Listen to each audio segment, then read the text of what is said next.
live on Facebook All right right. now. We are also recording. Okay. All right. Go ahead, Fatem Zahra. Good evening, everyone, and welcome to this webinar. I want to thank you all for joining us today. First of all, I'm going to introduce myself. My name is Fatima Zahra Touebi, and I'm the General Secretary of International Center of Diplomacy. I'm glad to be here with you today to discuss the impacts of the COVID-19 pandemic on women. The International Center for Diplomacy is organizing this webinar as a series of webinars, and we're always glad to receive your remarks and all your comments.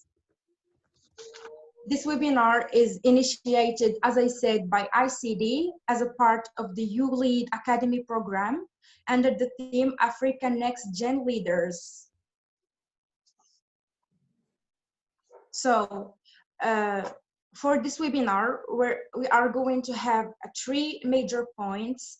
First, we're going to be discussing the economic and the health impacts of the COVID-19 pandemic. Then we're going to be discussing the gender-based violence and the discrimination against women that raised in the age of this COVID-19 pandemic. And then finally, we're going to try to do a brainstorming session all together so we can get a paper of recommendation that would help decision takers to tackle this crisis in every stage of their interaction. I will now leave the floor to Karima, who is gonna present to you project and the activities of the International Center for Diplomacy, and then we can go ahead for the first panel. The floor is yours, Karima. Good evening, everyone. I would like to take this opportunity to thank all our speakers and also the participants who join in this webinar, and also those who are seeing us live on our Facebook page. Thank you so much for being here today with us. And this is the third series of our webinars for this month. Led by members of the International Center for Diplomacy in partnership with so many great partners. These are not new partners. These are our common and traditional partners that we worked with for a long time. And we took this opportunity to join in efforts and to work on a vision together. How are we seeing Africa post-COVID-19? So as you see, we are all living this crisis, and different countries are managing the crisis differently. And we have noticed that there is a greater impact on gender equality in not just in Africa, all across the world. So this topic is very timely and very important, and very happy that we have today with us many he for she who made restless efforts in campaigning even before COVID-19 on gender equality in Africa. And they are here also with us to give us their input and insight on what needs to be done to join in efforts so that we can reduce these gender disparities as we are managing this unprecedented crisis. So the idea of these webinars is to bring all together our partners to discuss the impact of COVID-19 all across different sectors, and to think collectively together in a co-designed platform that we're going to create after finishing these debates and talks in May, June timeframe, to organize a series of co-design workshops with all our partners to provide our vision of new models of development in Africa post-COVID-19. We have African Union Agenda 2063. We have a lot of other types of agendas that maybe needs to be adapted today to adapt to the current situation. So I'm really happy that I have clear-minded people from the African continent, but also our African colleagues from the diaspora who will give us also their input and insight in this crisis. So welcome again, and I'm very happy to welcome you to this webinar, and I hope we will have a fruitful discussion. And I have also colleagues here who are trying to translate for us, as this webinar will be bilingual, so feel free to speak French or English, and even Arabic. We have trilingual speakers from ICD and other members. So, and we will be happy to take on questions from the live, from the people who are following us in this live. To end this, I wanted to just to make sure that after these series of webinars, we will be publishing for you on our Facebook page and other platforms the results and recommendations by all our speakers in the coming weeks. Thank you so much, and I give the floor to Fatem Zahra. Thank you, Karima. Now let's discuss the first point. The first point is about the economic impacts of the COVID-19 on women. And my first question will be to Fatem Zahra Nasik from the Konrad Adenauer Stiftung. She is a research assistant. I can't see her.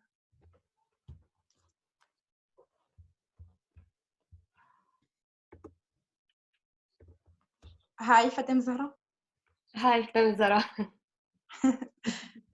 So my question is gonna be,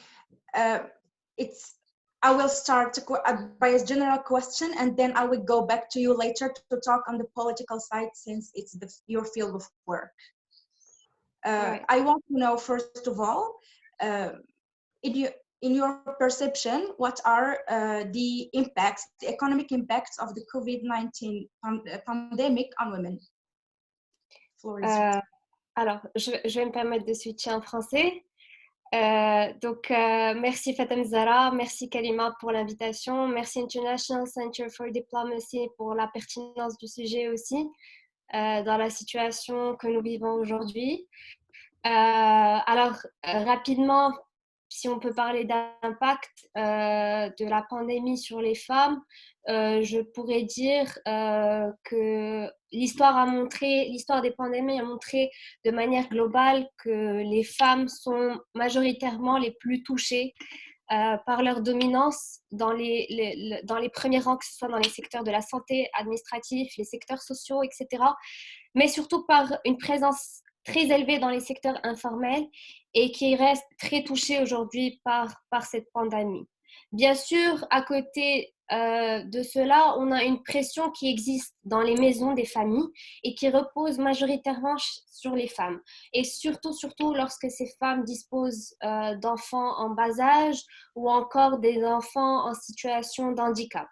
Donc, cette pression psychologique, on peut dire, du retour de la femme dans son rôle stéréotypique de femme à la maison, de femme qui s'occupe des enfants, de femme qui s'occupe des tâches ménagères, etc.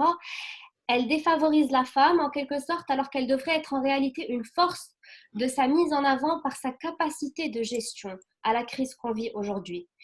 Et c'est là où je reviendrai plus tard là-dessus par rapport aux partis politiques justement, où c'est important de casser les barrières stéréotypiques dans lesquelles on pourrait être, dans lesquelles on pourrait facilement se laisser aller aujourd'hui dans cette pandémie. Donc rapidement, on a aussi les violences bien sûr physiques qui sont faites aux femmes. Donc c'est une notion qu'on reviendra plus tard là-dessus. Mais en gros, on pourrait dire d'une manière flagrante que cette pandémie touche majoritairement les femmes en premier lieu plus que les hommes. Voilà. Merci pour ton intervention. Là, on va passer à Dr. Jouma. Can I have Dr. Jouma in the live, please? Hi.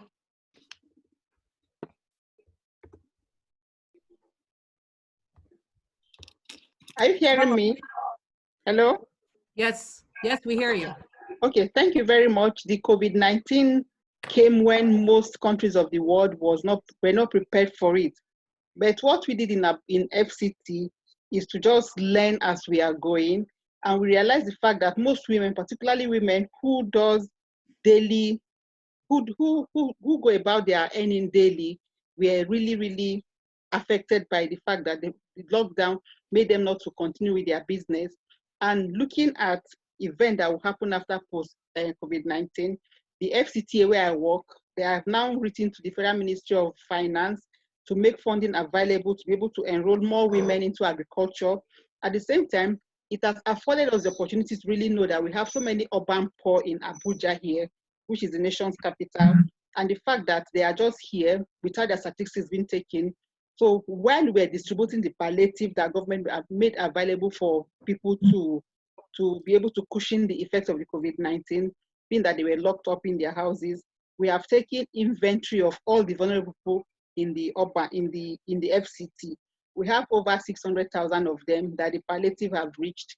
And what the Minister of State, who is the chairman of the palliative, Dr. Amotu Tijani Aliu, has done is she asks us to go further to know the kind of skills women and youth who are mostly affected have, so that after the COVID-19, they'll be able to see how they can give them some form of starter pack to be able to do something that will give them a sustainable source of livelihood, which is what we are doing. And as it is now, we've been able to get some people, you know, the skills that they are doing, and those who are always on the street doing one trade or the other. The plan after COVID-19 is to make sure that they are given a sustainable source of income that will sustain their livelihood. And coming down to women in particular, the minister realized that. So Juma, sorry for the interruption, but I want to just to put the stress on a point that Fatem Zahra just mentioned right now. You as a government officer, we know that women are overpresent in the informal sectors. How did you as a government officer respond to this? And what are the actions that you took to help people working in informal sectors, especially women? It's still in line with what I'm saying. For the women in particular, they have been advised to form cluster group, which government will reach them through when they have a cooperative, for example. That way, it will be easier for government to identify their leaders to see how they can enable them sustain their source of livelihood. Because we are sure that most women, like as it is now, the markets are shut down, they are mostly affected. What else can they do, for example, to enable them have a sustainable source of income, a saving culture that they'll be able to draw up for in case we have similar thing in the future? These are the areas that government is trying to look into to intervene after the post-COVID-19. But right now, palliatives have been distributed to them in their homes to be able to have something to eat. Because if you don't go to the market, you are not out to do your daily business to be able to sustain your family. What do you have to rely on? That was why government distributed palliatives to them. And after COVID-19, because we are still experiencing the lockdown in Nigeria, there's nothing that they can do now that will gainfully engage them. After COVID-19, this group of cooperatives that we are going to engage with in the future will be able to reach out to these women to see that they have good source of livelihood. Thank you. Dr. Juma, I will get back to you because I wanted to ask you a question related to the best practices and lessons learned from your experience in working on this pandemic. You've been in the front line, as I've been following you closely and all the actions that you're doing. But let me go to Fatem Zahra. I'll ask her an important question, then I'll come back to you. And later, I would like to hear a little bit a male voice, he or she, about their input. Fatem Zahra, I wanted to ask you an important question here. You are working on a program that is promoting women participation in politics, more specifically within the structures of political parties. And, there have been many articles lately that are speaking about women-led nations that are doing well and performing well in managing the COVID-19. And this question, again, I wanted to ask to our he or she participants later. what is the role of women leaders in politics during this crisis, as they've been, leading on the front line, whether within their political actions or as members of parliament, leading, very tough and timely legislations during the state of health emergencies? What can you tell us? Merci Kalima pour la question. Alors, si on parle justement de ces femmes qui arrivent à se démarquer aujourd'hui, c'est important de mentionner à quel point il est nécessaire de mettre en avant ces femmes qui se démarquent d'une manière incroyable au niveau du monde. Alors, le rôle crucial que les partis politiques devraient jouer aujourd'hui face à cette pandémie, c'est d'adopter plutôt une politique de proximité avec les acteurs locaux et la population locale. Je m'explique. Aujourd'hui, l'importance des collectivités territoriales dans la gestion de cette pandémie est indiscutable. On peut le dire, on est tous d'accord là-dessus. D'où l'importance d'une relation de confiance qui doit être nouée entre les élus et les politiques locaux et sa population locale pour gérer efficacement la pandémie que nous vivons aujourd'hui. Je vais parler du cas du Maroc.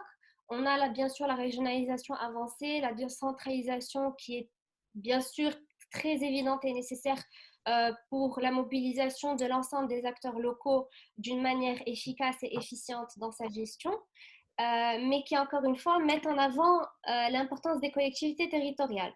Si je peux me permettre de donner un chiffre très important, les objectifs l'atteinte des indicateurs des objectifs de développement durable ne sera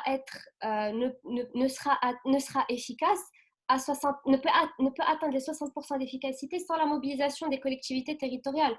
Donc on comprend l'importance des femmes élues locales de se mobiliser et de s'entraider entre elles pour garantir une efficacité dans leurs actions face à la gestion de cette pandémie. Parallèlement à ça, il va du rôle des hommes et des femmes des partis politiques et des leaders des partis politiques, bien sûr, d'encadrer et d'orienter et d'accompagner les femmes et les jeunes femmes membres des partis politiques pour les soutenir face à cette crise. Pourquoi? Parce elles sont dans des associations, elles sont dans des coopératives, dans des petites entreprises aujourd'hui et elles jouent un rôle crucial à l'approche des élections. On le voit tout le temps. Justement, elles sont dans cette politique de proximité que j'ai mentionnée tout à l'heure. Et donc, en apportant un encadrement et en renforçant leurs capacités, c'est sûr que cela aboutira à un déclenchement et un enchaînement d'impacts positifs face à cette crise.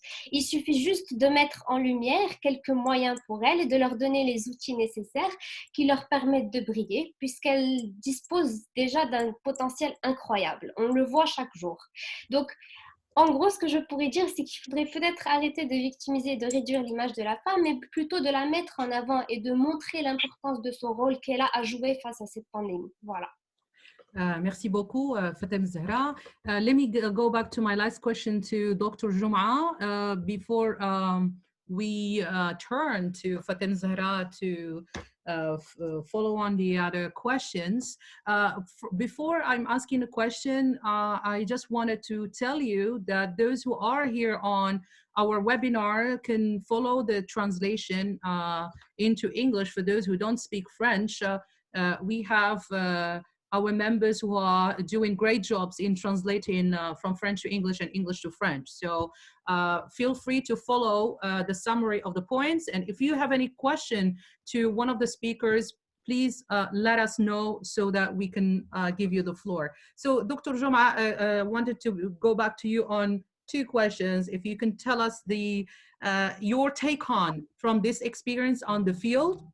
And the second question, we worked together a few months ago, and we organized together an Africa Women Conference, and we've been talking a lot about gender inequality, and we were working on launching a coalition to end gender inequality in Africa. If you can tell us a little bit about what are the things that you think need to change from, only a few months ago, we were in November in Morocco, in Marrakesh. We had a vision, and then COVID-19 happened, and a lot of things has changed. So what do you think the priority areas that needs to focus on to shift from the initial vision that we had in November and now? Thank you very much.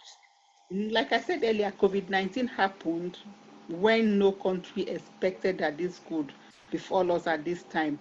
And talking about what the lessons that have been learned is a learning process still for us here. And so many things came up in FCT, for example, because a lot of things that we thought was not going to be possible is now possible. People are now thinking outside the box. We now see people holding, like the meeting we are holding now. If not for COVID-19, I'm not sure if we could have thought about this. We could have been thinking of organizing this meeting in a particular place, a country, for example. So even in Nigeria, for the first time, thanks to COVID-19, our governors who used to fly to Abuja from their respective states, they held their meeting through Zoom, for example. Decisions were reached, and a lot of outcomes came out of that meeting that normally a lot of resources could have been wasted for them traveling to Abuja to hold the meeting in the capital city, but that didn't happen again. And in terms of economic activities that happened before COVID-19, our youth never thought that they could make these face masks that we are now using. That have stimulated the economy a bit, even though the large aspect of the economy is still not as it should be. So the lessons learned is that if we think outside the box, irrespective of the situation that we find ourselves, there is still some positive things that we can take out of it, which is where I will tell you that COVID-19 happened is a calamity, number one, but a lot of discoveries were made. A lot of hidden talents from people in Abuja were discovered. They were doing things that ordinarily they couldn't have the capacity to do so. And that is what I would just say is the lesson that I've learned, that if people are pushed to certain extent, they'll be able to do what ordinarily they cannot if they're still in their comfort zone. COVID-19 has brought us all out of our comfort zone for us to think that there are some things that ordinarily we couldn't have done, and we are doing it now. In terms of the partnership we held with you that related into the African Women Conference, a lot of resolutions were made during the conference. Some of the action could have been achieved by now. What we plan to do, but COVID-19 has stalled that. But that does not mean that we are not going to still be doing what we are doing. Thank God for this opportunity that we have now, that conferences can be held online, decisions can be taken, resolutions can come up, and people are going to act based on what they have resolved to do. And we're also looking forward to start executing some of the things that we plan to do from the AWC that happened in Morocco, Marrakesh last year. For example, the African Women Conference Center for Women and Girls Development is up and running now. We have some people who are already learning one or two things at that conference.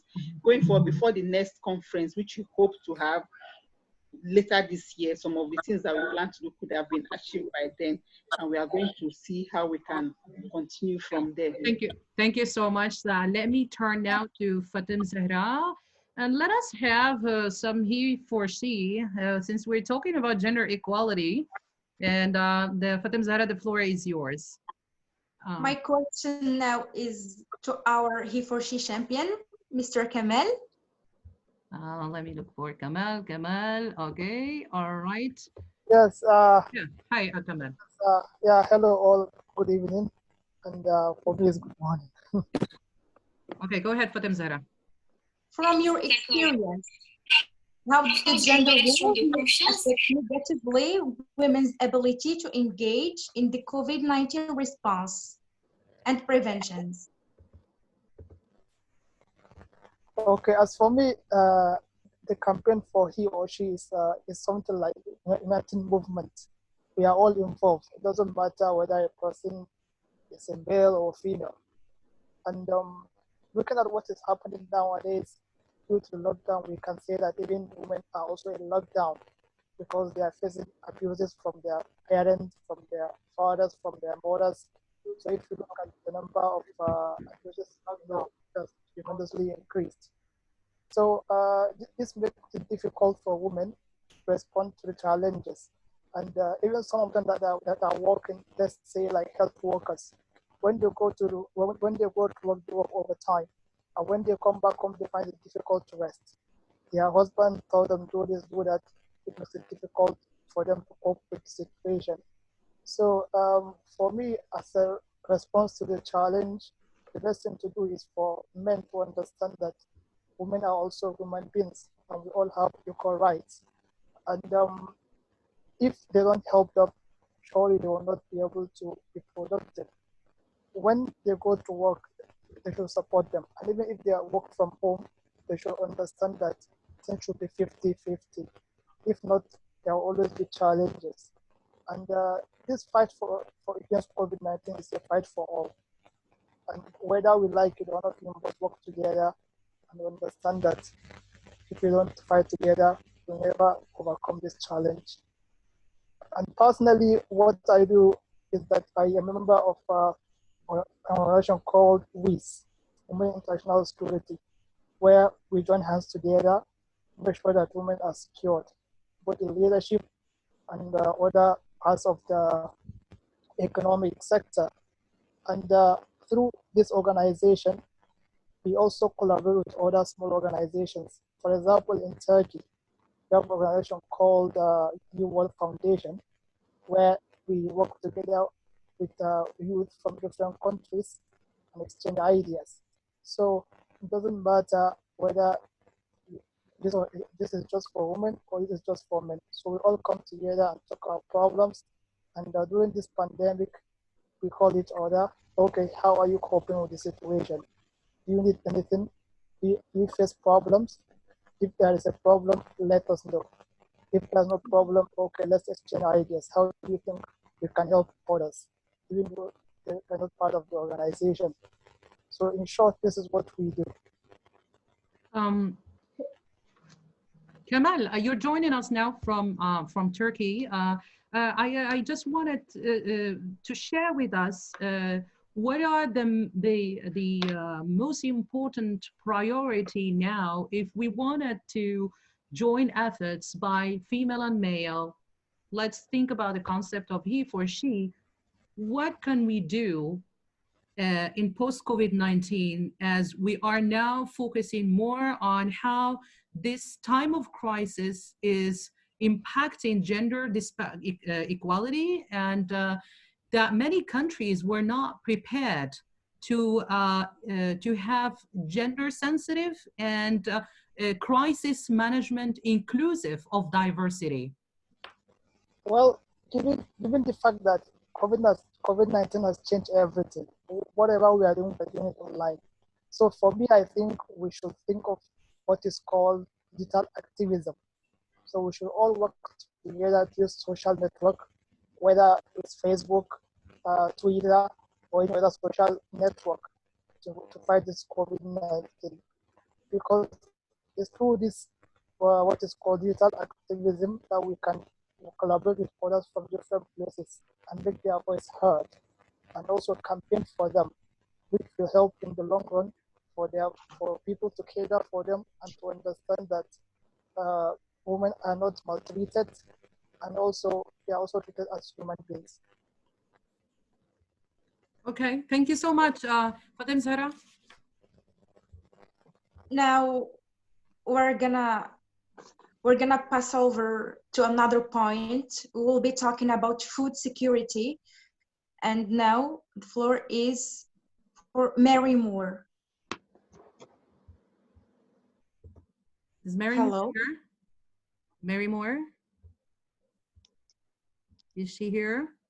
Yes, I am. Yeah, just a second. All right. All right, good day all. Go ahead, Fatem Zahra. What was the question? What's the question? Food security is largely debated at this time of crisis, since women constitute on average more than 43% of the agricultural workforce in developing countries. And the focus on local productions now in the shade of this crisis is putting women in a greater risks. How this impacted women of the continent?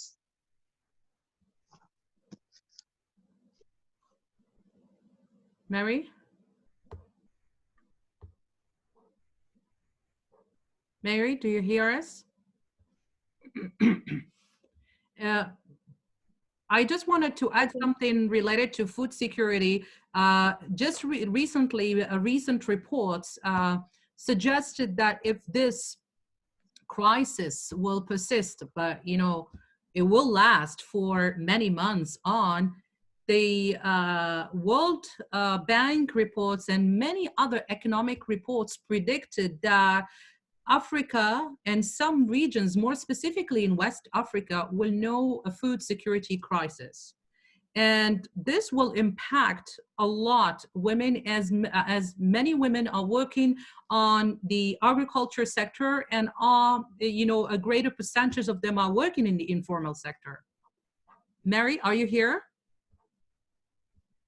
I think that we lost her. I think we lost Mary. Mary, are you here?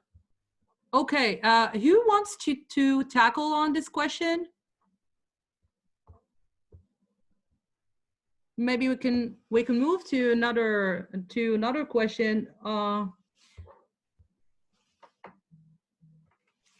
Mary? Okay, I think we move on to another speaker. Yeah, today there are many people who had issues of internet connectivity, which is a bit disturbing, but we'll try to manage. Okay, so let's move on to another speaker. Mary Moore, I think she joined in. Mary Moore, are you here? Yes. Okay, all right, finally. All right. Did you hear what I said? I said again that recent reports predict that if this crisis will last, the African continent, more specifically West Africa, will know a food security crisis. And many women are impacted because many of them are working in the agriculture sector and agribusiness, and also they are constituting a bigger part of the informal sector. What's your take on? The issue of food insecurity is a global concern, not just in Africa, all over. There's a strong link between, can you hear me? Yeah, we're trying to hear you. Yeah, let me get you back. There's a strong link between food security, good nutrition, and gender. The gender approach to I think you're, Barry, I think you're having a connection problem. Let me go back to Dr. Salman. Are you here?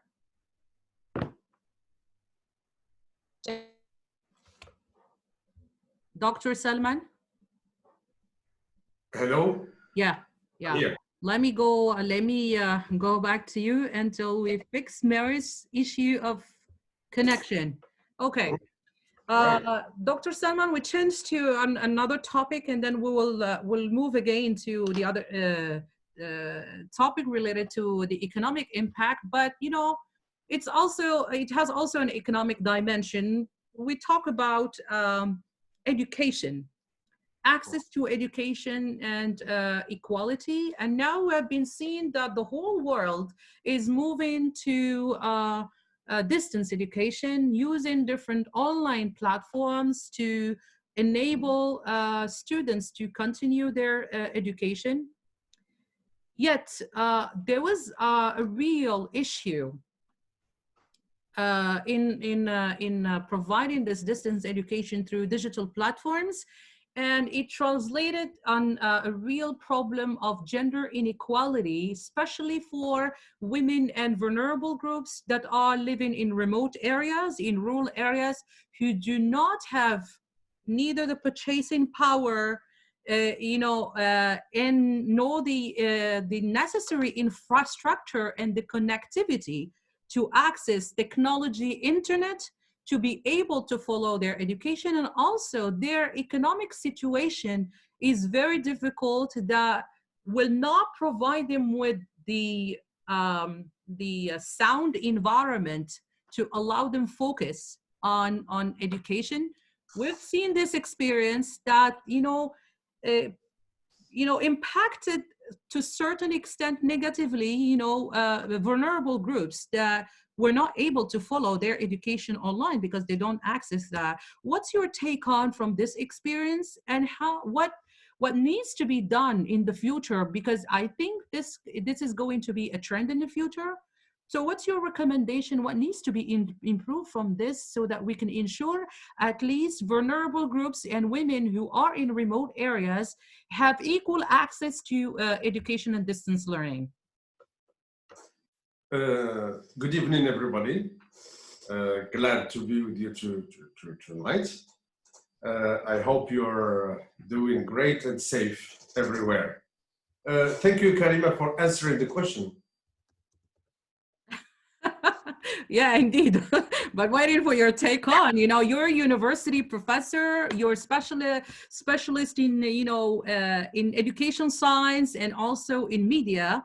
So I want you to take on from this side and also from the media literacy side as well. Okay, thank you very much. Well, let it be said from the very beginning that first and foremost, the problem, the issue of education existed before Corona in Africa and in certain other countries. And the issue of the digital divide also existed before. But then with Corona, we have become more aware of this issue because Corona has shown the pitfalls and the weaknesses of our educational system, just as economic, political, and social systems. Second, we all agree that now, with Corona and post-Corona, the whole world will rely on scientific research, education, and new technologies. So without these pillars, we cannot move forward and we cannot keep pace with the rest of the world. So these are crucial pillars of development, of human development. Now, the situation in African countries, as I said, with Corona, it has become clear, crystal clear, that we suffer a great deal, and mainly women suffer a great deal. Of course, they suffer from other viruses, from other diseases, from other discrimination, types in terms of health, in terms of when we talk about violence, different types of violences, economic violence, social violence, cultural violence, mindset, and so on and so forth. But the crucial issue is education. We know statistics, numbers clearly show this. Access to education is very, very, very limited. 13 out of 15 countries in the world with more than 30% of girls are unschooled exists in sub-Saharan Africa. 13 out of 15 countries. Millions of girls do not have the chance to attend school. Now with Corona, we have moved on to another step. The world has moved on to another step, which is remote teaching or learning or education based on new technologies. This has widened the gap. This has widened the gap between genders, and then between geographical areas, rural, urban, and then between south and north, between developing countries and developed countries, and the gap will widen more and more if we don't find immediate and urgent solutions. Do you think, Dr. Salman, do you think that media plays a key role in this, in widening these disparities? Well, media, of course, media, it's inevitable. They play a crucial role in everything. And they can play a role of paramount importance in raising awareness, in sensitizing people to these issues, and in pushing, stakeholders, political, educational stakeholders to take decisions and to put within their policies the factor of gender, to put the factor of human rights. Since 1916, access to internet, for instance, is one of the basic human rights. Do we respect this human right? Access to internet, access to new technologies, access to education, access to knowledge, because these are the keys to development.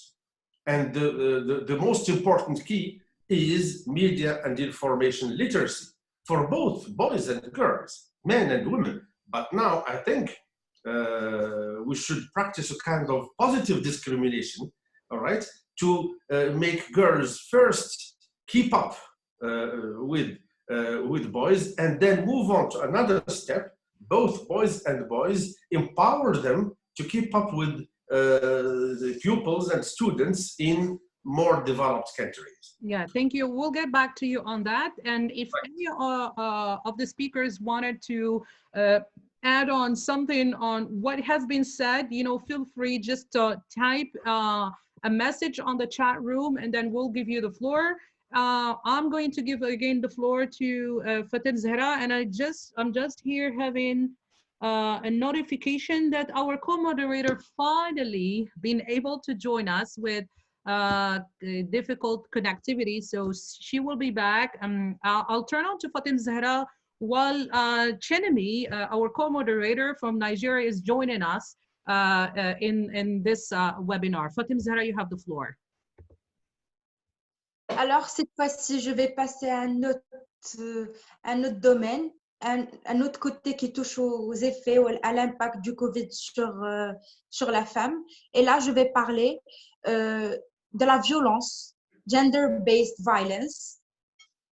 Et cette fois-ci, ma question sera posée à Madame Halimatou. Halimatou, are you here? Let me check. Halimatou, are you here? She's here, but can you activate your camera, Halimatou? Halimatou, are you here?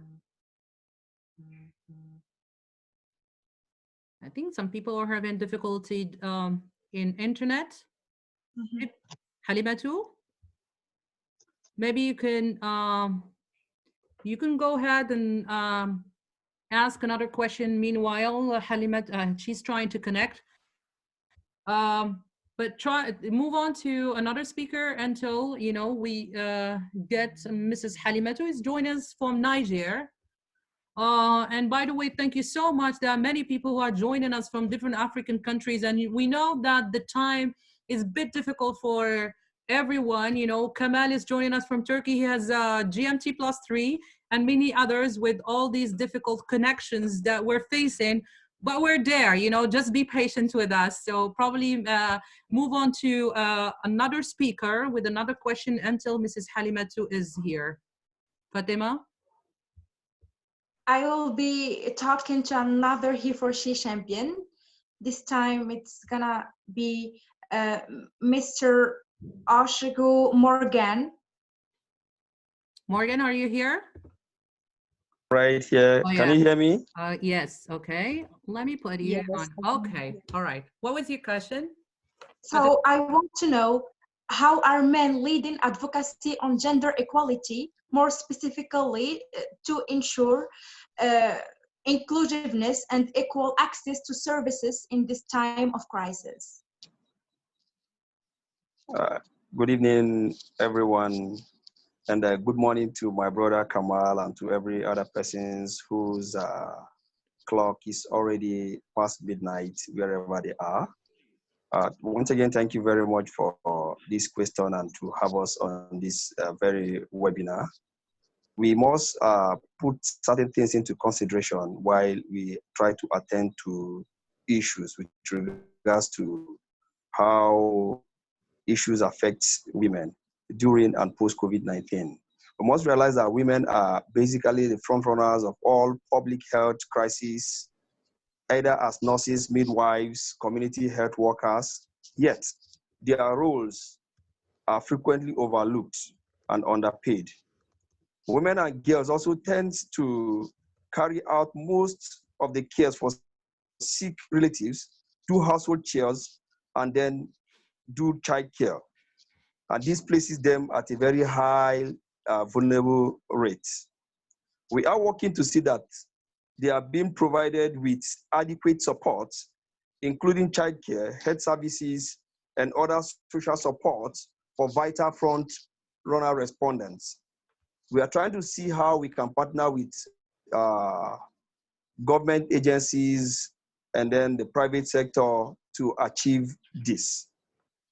Again, we try to correct issues of micro inequalities or instances of unconscious bias, that is, if noticed, especially as it will affect women in places of work during and post-COVID-19.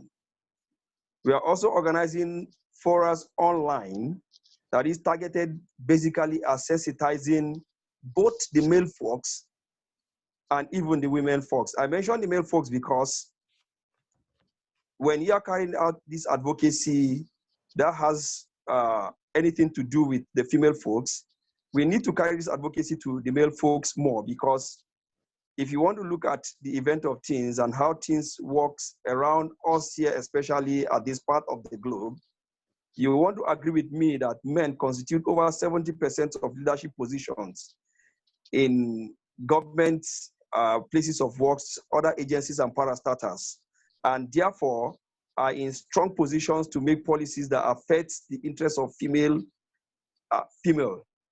And then lastly, if we must talk about the issue of gender-based violence, like was stated earlier on by my brother and friend Kamal, we will also realize that it is envisaged that during this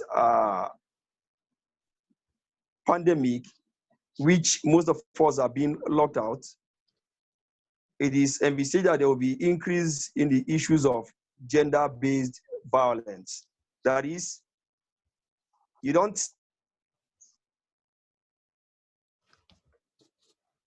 Are you here with us? To issues of bed, how they be managed. It is a question that requires answer. On this, we have been trying to carry out advocacies to enlighten and sensitize, especially the female folks, on how to reach out before whatever terms of violence gets to an unbearable state. And we want to also look at how we work with our digital experts on how apps can be created in which they could have access to this quick response. So basically, those are some of the things we are doing during and we intend to do post-COVID-19 with regards to how the lives of the female folks can actually be looked upon and the issues of inclusiveness and equal access to services be improved. Thank you. Thank you. Thank you so much. I have another question for you. In terms of advocacy, you know, before COVID-19, we were campaigning online anyway. We were doing what we call e-advocacy. What do you think now the new forms of advocacy online for gender equality that needs to be taken into consideration, given the fact that the world is now going digital and everything is happening online? Before, we used to have an issue of complementarity between what we call digital advocacy and real advocacy on the ground. More specifically in terms of mobilization, as an example, we used to mobilize a lot of people online to campaign for gender equality and for example, do a march or a protest or whatever types of different means of advocacy. But on reality, the number that we mobilize online is not necessarily the number we get offline. But now there is a shift, in moving towards more digital platforms on online advocacy. What's your take on that as a gender advocate in he for she? Easy, like the webinar we are having right now, answer a bulk of your questions. Before now, that is pre-COVID-19, there are different ways of carrying out digital advocacy. And if I listen to Hajia Jumaid very, very well, she made mention of the fact that one of the advantages that we have actually have as a people with regards to this unfortunate pandemic is for the fact that we are basically being exposed to different ways of doing things. In other words, it is going to be a new world order. Now, unlike in those days where you need to gather some group of persons, you meet with them physically and you're able to discuss. But here we are, I can communicate, I can look at you, you are far away in Morocco, I am here in Nigeria, Kamal is in Turkey, some other persons are in the US and from different parts of the continent. And we are being able to communicate with each other and then pass the messages across. So this is an improvement upon what has been. And this is basically one way to carry out those digital advocacy. And then as we look forward to even newer ones that may come up post-COVID-19. Thank you very much. Yes. All right. Fatem Zahra? Yes, I'm here. All right. Our next question, I think, is having a perspective of women on men's advocacy on gender equality. So we're moving, we wanted to hear both perspectives, how men are leading gender advocacy on gender equality from the perspective of he for she campaign, more specifically in Africa. But we wanted to have what are the perceptions of women on men's, participation and joining hands of women in this fight for more equality in Africa. And our next question is to? So it will be the same question, but from the perspective of women with Bukola. So Bukola, I think the question is here. What is your perception of the efforts made by men to join in hand with women to promote gender equality in Africa, and how do you see their efforts more specifically in this time of crisis? You have the floor. Okay. Good day, everyone. Thank you so much for this opportunity. And okay, for me, I think the way COVID-19 has posed itself is a pandemic that doesn't have a flair or probably appetite for male or female gender. So it's for both sex. So with this on ground and with everybody knowing that it's a pandemic that's affecting both genders, the male and the female are working together. Now, in talking about the role of the women, I think the women has really showed that when they are given a whole lot of responsibility, a lot of things can be done. Because we could see that the political leaders that are women are really taking the stage in some countries and also in Nigeria by ensuring that palliatives are being given to communities that they don't even have access to work and they don't have food, which is good.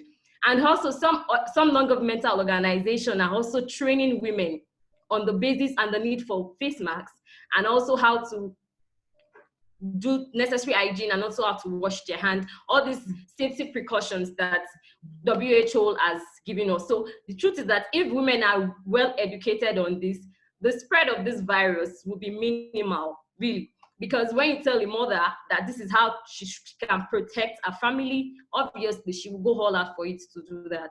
And also we could see that a lot of gender-based violence has increased, which we all know. And I like the fact that women are taking the forefront right now, even though we can't run advocacy offline, like going to communities and saying, okay, we don't want this. People are raising advocacy online. They're saying we don't want gender violence among the women, even though we know that COVID-19 has made people to be in isolation. So the men are already violating their boundaries and are stepping on, they're violating the women. And some children are being raped. And the immense of online advocacy that is going on right now, I think is sending signals to whoever is even doing this among the environment. And they can also notify health workers on how to even curb this as it is.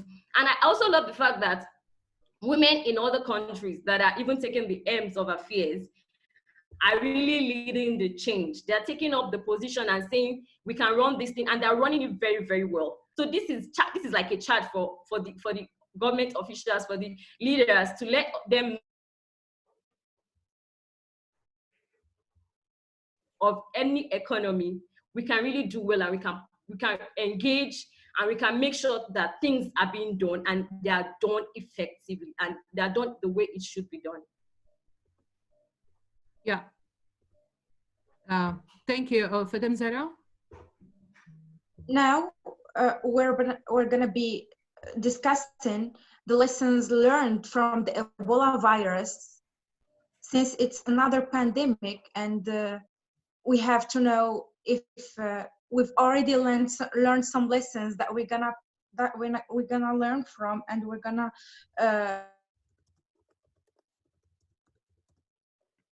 the question is to Vivian.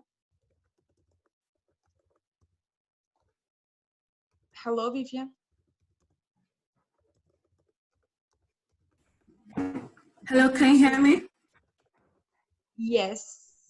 Okay. All right, let me switch. So the Ebola virus has showed that quarantines can reduce in a drastic way women's economic livelihood and contribute to increased poverty rates and food insecurity.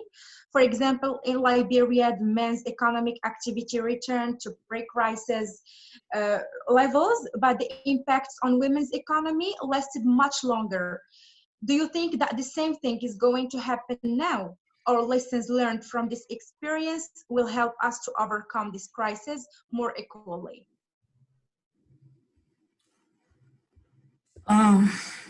Good evening, everybody. Thank you again, Karima, for this opportunity. Okay, so let me dive straight into the questions. Yeah, from the previous crisis, which was the Ebola crisis in 2014, lessons were learned, right? But I'm not sure that these lessons that were learned are going to be able to prevent the economic economic livelihood cutback for women in this current pandemic. So, in the time of Ebola, it didn't last as long as, first of all, in time of Ebola, it didn't last as long as the coronavirus has taken us and has lasted. The coronavirus has shown that it's not going to be gone in another week or another month. We don't know how long this is going to take us. That's first. And this coronavirus situation, pandemic has cut across so many sectors of the economy, in which women and ladies and female gender are working or form 70% of the workforce of those economies, such as the aviation industry, the tourism, the hospitality industry. These industries have women as their main workforce, about 70% of their workforce. So with this pandemic happening, there's going to be a lot of, and we can see that there's already a lot of cutbacks and downsizing of these companies and laying off of workers from these companies due to the fact that there's this quarantine is happening, the social distancing that is happening, to stay at home. People aren't traveling anymore, people aren't going on tourism, people aren't going to the hotels, and these are where the major informal workforce, the workforce that's encapsulates this particular industries are females and women. So because people aren't participating or working in this or putting money and funds in this particular industries, it's going to affect it's going to affect the female gender and the women who work in these particular sectors. We also have the entrepreneurial business that are being cut short because of this pandemic. Entrepreneurial business, the small scale business and medium scale business, which we see today both here in Nigeria and across the countries of Africa, we see that the small scale and medium scale businesses are particularly owned by women and the female gender. You see that these businesses are not functional at the moment because of the stay at home and the quarantine shutdowns that have been placed by countries and states alike. So you see these businesses aren't functioning, means money isn't coming in, and the economic situation isn't going to improve. So you see that women who have to go out every day to make money so that they can use this money to buy food for the family, they have to be at home. Thankfully to our government and government of the African nations that have been able to provide palliatives for these women and food, in terms of food and money, cash transfers and the rest. But I don't think this is going to be enough. I don't think it's going to stop the fact that women are going to be affected by this pandemic post-COVID-19. It's going to really affect the economic situation of women. It's going to affect how we move forward. Yeah. Government, if not now or post-COVID-19, is the best time to push the empowerment of women and ladies forward. We have to, as a nation, as for NGOs, companies, they have to put their best foot forward to help ladies, get back on track, because it's going to really deepen into the situation, into the economic situation of the ladies, and it's going to also affect gender equality in ways. It's going to affect them. It's going to affect the inequality among gender. This pandemic would affect. So if you want to bring it back home, right? Yeah. The ladies are. Yeah, I'll get back to you, Vivian, on another round of questions. I wanted to ask particularly the same question to Angel. Angel, are you here? Yeah, Angel is here with us. Good evening, Angel. I wanted to ask you particularly the same question.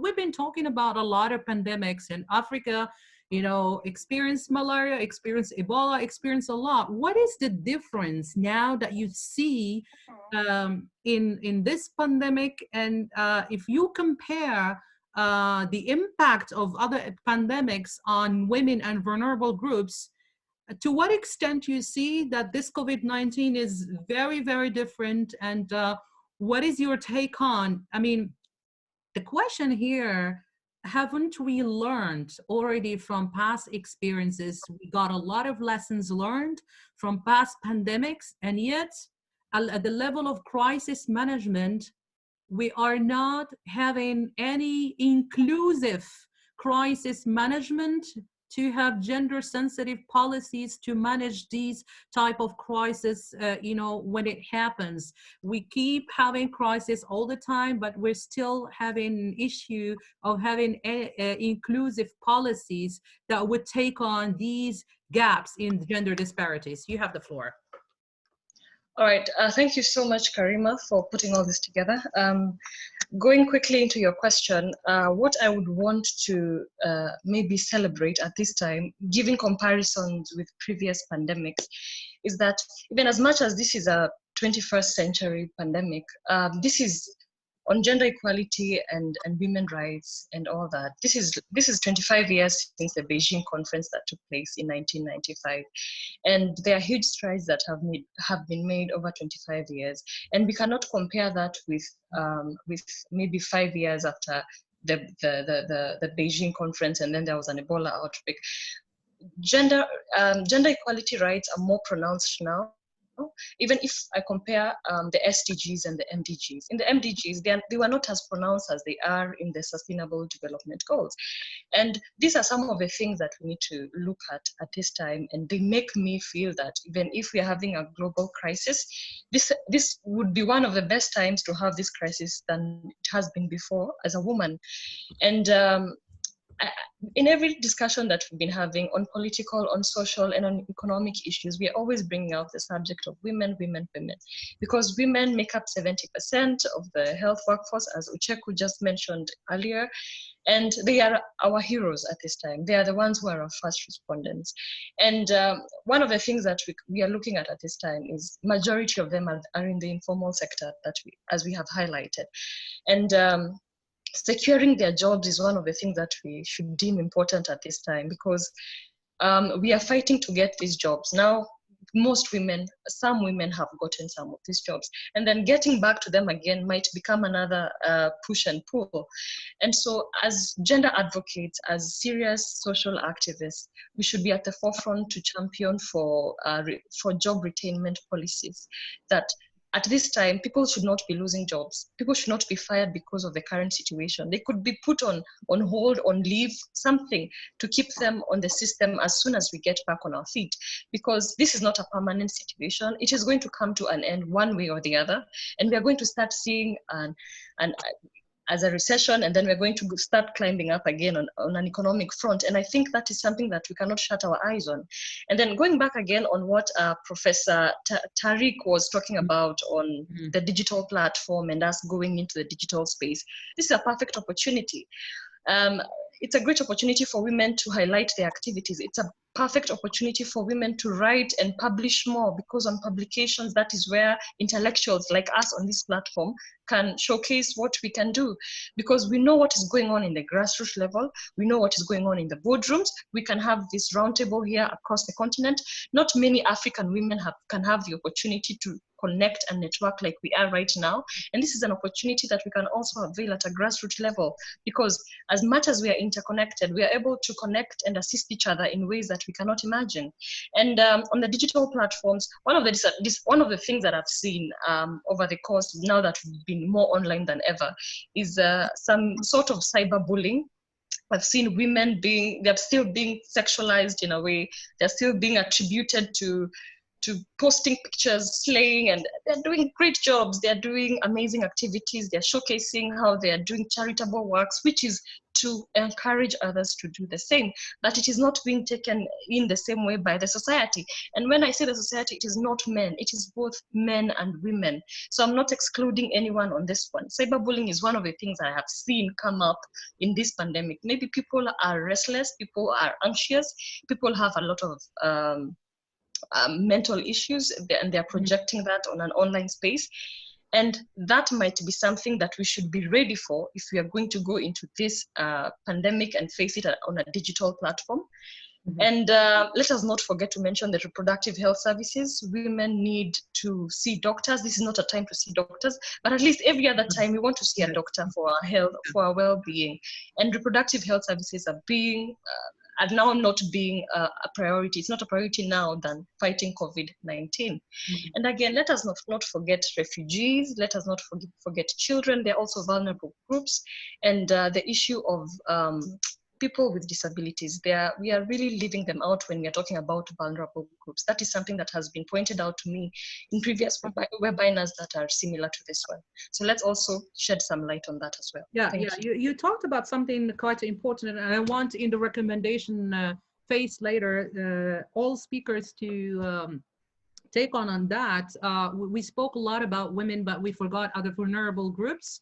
We didn't speak about migrants. We didn't speak about people with disabilities and other types of groups that really are facing hard time. And, you know, there are measures that are done by many governments in order to ensure that they have access to services, yet I mean, they're still facing a lot of difficulties as this state of health emergencies are extending, and they've been joined forces by many civil society organizations and many volunteers who are doing a great job on the ground, on the field, to serve these people. But yet, are we really prepared in terms of policies? You know, we've been facing in the continent many crises, but still we're not yet prepared to ensure that nobody is left behind in terms of access to services. And as you said, one important point here is that we're privileged to have access to connection, to have access to this type of forums, to discuss and share ideas. And even if we have access to that, we're still having connection problems. There are many people who wanted to join us. They were part of our panel, but they could not connect. You know, our co-moderator had many difficulties accessing, you know, to the internet because of the internet infrastructure, the power, electricity that many African countries are still facing.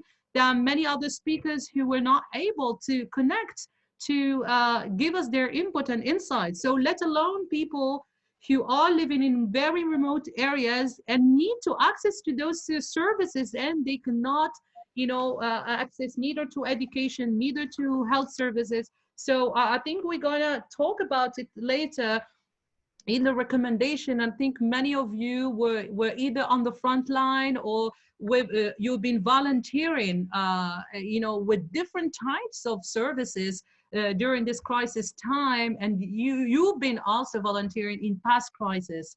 We want to know the smooth transition from what we have learned in the past and what is the transition on. We're going to have an exit strategy. Many countries are not yet prepared for this transit strategy. Social distancing is very difficult to implement in Africa, and it's going to impact social connections. At the isolation that many women who are living in dire poverty, they are facing gender-based violence, and the United Nations recent report, and also the alarm that the gender-based violence increased a lot. So today, as we're going digital, what are the type of recommendations that we could draw in order to ensure that we have what we call digital inclusiveness, so that when we apply digital strategies in the future, we make sure that these digital strategies are gender sensitive and that they are promoting equality and diversity and inclusiveness. So thank you for these insights. Let me move on to Faten Zahra to see the other speakers who were not being able to connect. I think I see them here on the live chat, but I don't know if they are able to join us before we go to recommendations. I think we're going to Morgan, not to Morgan, to Mangog. Mangog, you're here? Yes, Karim, ma'am. Okay, all right. So, yeah, Faten Zahra, go on. Yes, just give me some time. So, the question. So you joined us, Mangog, from which city? From Cameroon. Oh, from Cameroon. Do you want to speak English or French? No, English is okay because I'm from the English part. Okay. The Northwest. Yeah. Cameroon. Yeah. Yeah. Go ahead. Yeah. Shall I go ahead? Yeah. You're free. Okay. Yeah. I wanted to go back to media. We've been talking a lot about gender equality, and we cannot talk about gender equality without thinking about media literacy and how can we change the narrative in Africa about gender equality. What needs to be done? We've been seeing a lot of different types of images about women during this crisis, whether online or, in different platforms. What can we do? What are the take-ons from our past experiences? And I think this question, I will go back again later in the recommendation to Dr. Tariq, because he specializes in media literacy. And we've been talking a lot about the image of women in media. And we need really to change the narrative about African women in the continent, and more specifically taking this case of the COVID-19 crisis. What can be done? Okay, Karima, thank you so much for giving me this opportunity. To begin with, I would like to say that media has always and has a very strong responsibility and obligation to offer to the public professionally produced content and very reliable information concerning issues at hand, especially the issue of the COVID-19. With regards to the current crisis at hand caused by the coronavirus, media has to make it a priority to make a diverse balance and gender-sensitive coverage. Actually, taking into perspective the function of the media. I think that we can use the media, like my sister just said, we can use the media in a very positive way, though she actually said that media is actually used in a negative way. But I think it's a kind of a mindset we have that we have to change it. If we see each other as each other's keeper, if I see you, Karima, as my sister, and I see Morgan as my brother, then I don't think I'll be able to use the media to sabotage you or sabotage him. But I think that if we are each other's keeper and we know that this person is my sister, I know that I will have to bring up a very positive image out there. And we'll also have to use the media platform in a very positive way. And though we are all, we actually face, we have our differences, we should kind of use the media to encourage everybody to say that, no, you can use the media and kind of spread the good news, or you encourage everyone, especially the vulnerable group, to be able to, interact with one another and not to be biased against one another. So I think that the media, it's a very, we live in a world, in a global village. So I think we should all use the media in a very positive way to impact knowledge. Yeah, thank you. Thank you so much. I have a question for Mangong. So my question is, in this crisis time, how media education could help us to promote equality, especially in this crisis time? All right. Okay. Yeah. Gender sensitive news coverage should never become a side issue, but during the crisis, it is paramount to make it a priority. Otherwise, media risk will be contributing to a deepening of the crisis and of reversing equality gains for women all over the world. Also, the COVID-19 pandemic presents difficult new coverage dilemmas, with journalists and editors having to keep up with rapid developments, while at the same time faced with enormous challenges of societal mitigation to slow down the spread of the virus. With the general statistics on women represented in media, only 24% of people see, heard, or read about all media, and only 19% of expert sources are women. In this, it is very important that media provides a broader picture and not only look at the statistics at hand of the infection and its death rate without an inclusive gender perspective in the policy responses to COVID-19, we risk that women are marginalized groups, are left out, stereotyped, and overheard in decision-making processes. Media can and should play a very important role in making these voices outrightly heard. Yeah. Thank you. Thank you. Do we have the so you think that the policies need to be amended to adapt to this crisis situation? Yes, I strongly think that. Because if we actually look at our society, we see that a lot, COVID-19 has come to teach us a lot. That, okay, looking at the past pandemics and looking at this present one, I think policy actually has to really be worked on because if there have been past pandemics and there's this present pandemic of the COVID-19, then I think we are not praying for, but there will be future pandemics when it comes to probably other things. So I think there should be a strong policy implementation, policy change that will also help, especially the media, looking at the vulnerable groups, looking at the children and the women, so that in future we will kind of try to solve the issues, and we will also not be caught up with future pandemics, probably taking an example with the COVID-19 issue. Thank you for sharing this with us. All right.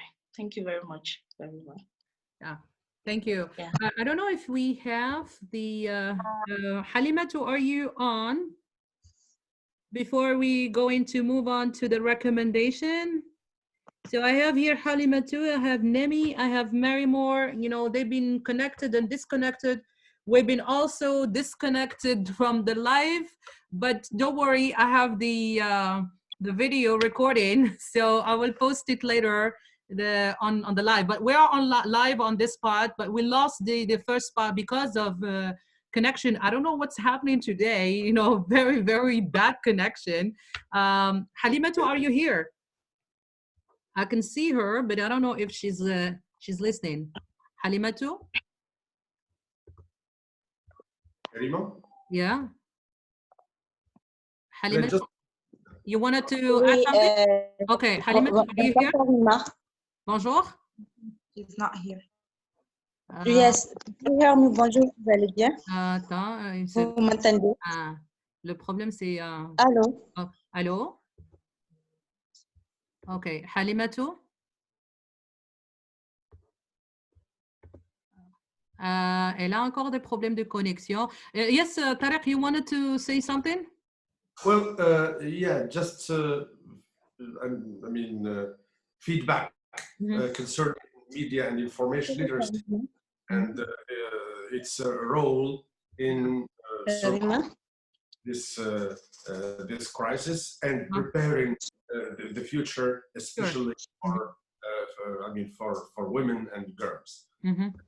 Now, the core and kernel of media and information literacy is first and foremost to leverage the level of understanding. It's very important to educate women to understand the media, how the media functions, and it's very important to give them the analytical tools to analyze narrative, to analyze discourse. Second, it is very important to be aware of all the negative images and stereotypes and bullying and discrimination and racism and so on and so forth, and to be able to fight these negative phenomena. Yeah. And third, and this is very important, is to empower women, to give them the tools to be productive, to produce media content. And this is very important because they will produce their own narrative, we will give voice to the voiceless, and we will give the chance to express and to give their input and their view of the world. So the media and information literacy, to me, is the most important project or the most important issue we should tackle, because it includes all other issues, all other literacies. It is true that new technologies, and this is the future. It's unavoidable. 90% of the jobs in the future, in the near future, in the coming years, will be based on technological skills. So we should prepare women and we should educate them on these very skills to enable them to participate actively in the political, economic, and social and educational issues. We should know that by teaching them or by empowering them on these skills, they will acquire other skills: how to care for their families, for their children, how to have access to knowledge, how to participate actively in politics, how to be productive economically. So these technological skills, these media skills are very extremely important. Last word, not all media present negative images of women. Recently, and you have noticed this, we have been presenting positive images of what we call the new stars. So the new stars nowadays are women, women at the front, nurses, journalists, authority agents, at the international level and also local level. So this is positive. It is a positive move towards equality and towards giving women the right and what they deserve. I mean, their right value. Thank you. As we move into the recommendation section, let me ask again, Halimatu, are you here? You know, I wanted to, for Halimatu to give us her insight, because she's a president of a new fresh coalition that was created in Niamey in last November, and it is a platform for young women leaders of French-speaking Africa that are doing, you know, advocacy and also women empowerment. And I wanted to hear their insight, what they're doing during this time of crisis. I don't know if she's still here with us, Halimatu. Okay, I think she's having a problem. Nemi, are you here? Coucou Karima. Oui. Vous êtes là? Halimatu? Karima? Oui. Karima? Oui, oui, je suis là. D'accord, enfin. Ben, si vous pouvez nous parler un petit peu sur la plateforme. Donc, vous avez créé la plateforme récemment à Niamey. Donc, c'est une plateforme pour les jeunes femmes leaders francophones de l'Afrique francophone. On voulait savoir un petit peu vos actions, et surtout dans cette période, quels sont vos enseignements et quels sont vos programmes futurs l'après Covid-19. À vous la parole. Ok. Merci beaucoup pour l'opportunité. You can follow the translation in the chat. Voilà, la plateforme africaine des jeunes femmes leaders francophones a été créée par un consortium de plus de 20 organisations féminines de plus de 21 pays francophones africains. Donc, sa mission est de fédérer les efforts de toutes ces organisations féminines pour qu'on ait un impact plus grand, et surtout pour que la jeune femme francophone soit élevée à un niveau où elle pourrait pleinement participer aux décisions les concernant dans les grandes instances telles que l'Union africaine. Maman, excusez-moi, s'il vous plaît. Okay. You know, that's the beauty of women. You know, they have, you know, they are in isolation. They have to take care of the children. Go ahead. Leadership of women is not easy. Don't worry. This is something usual during this isolation.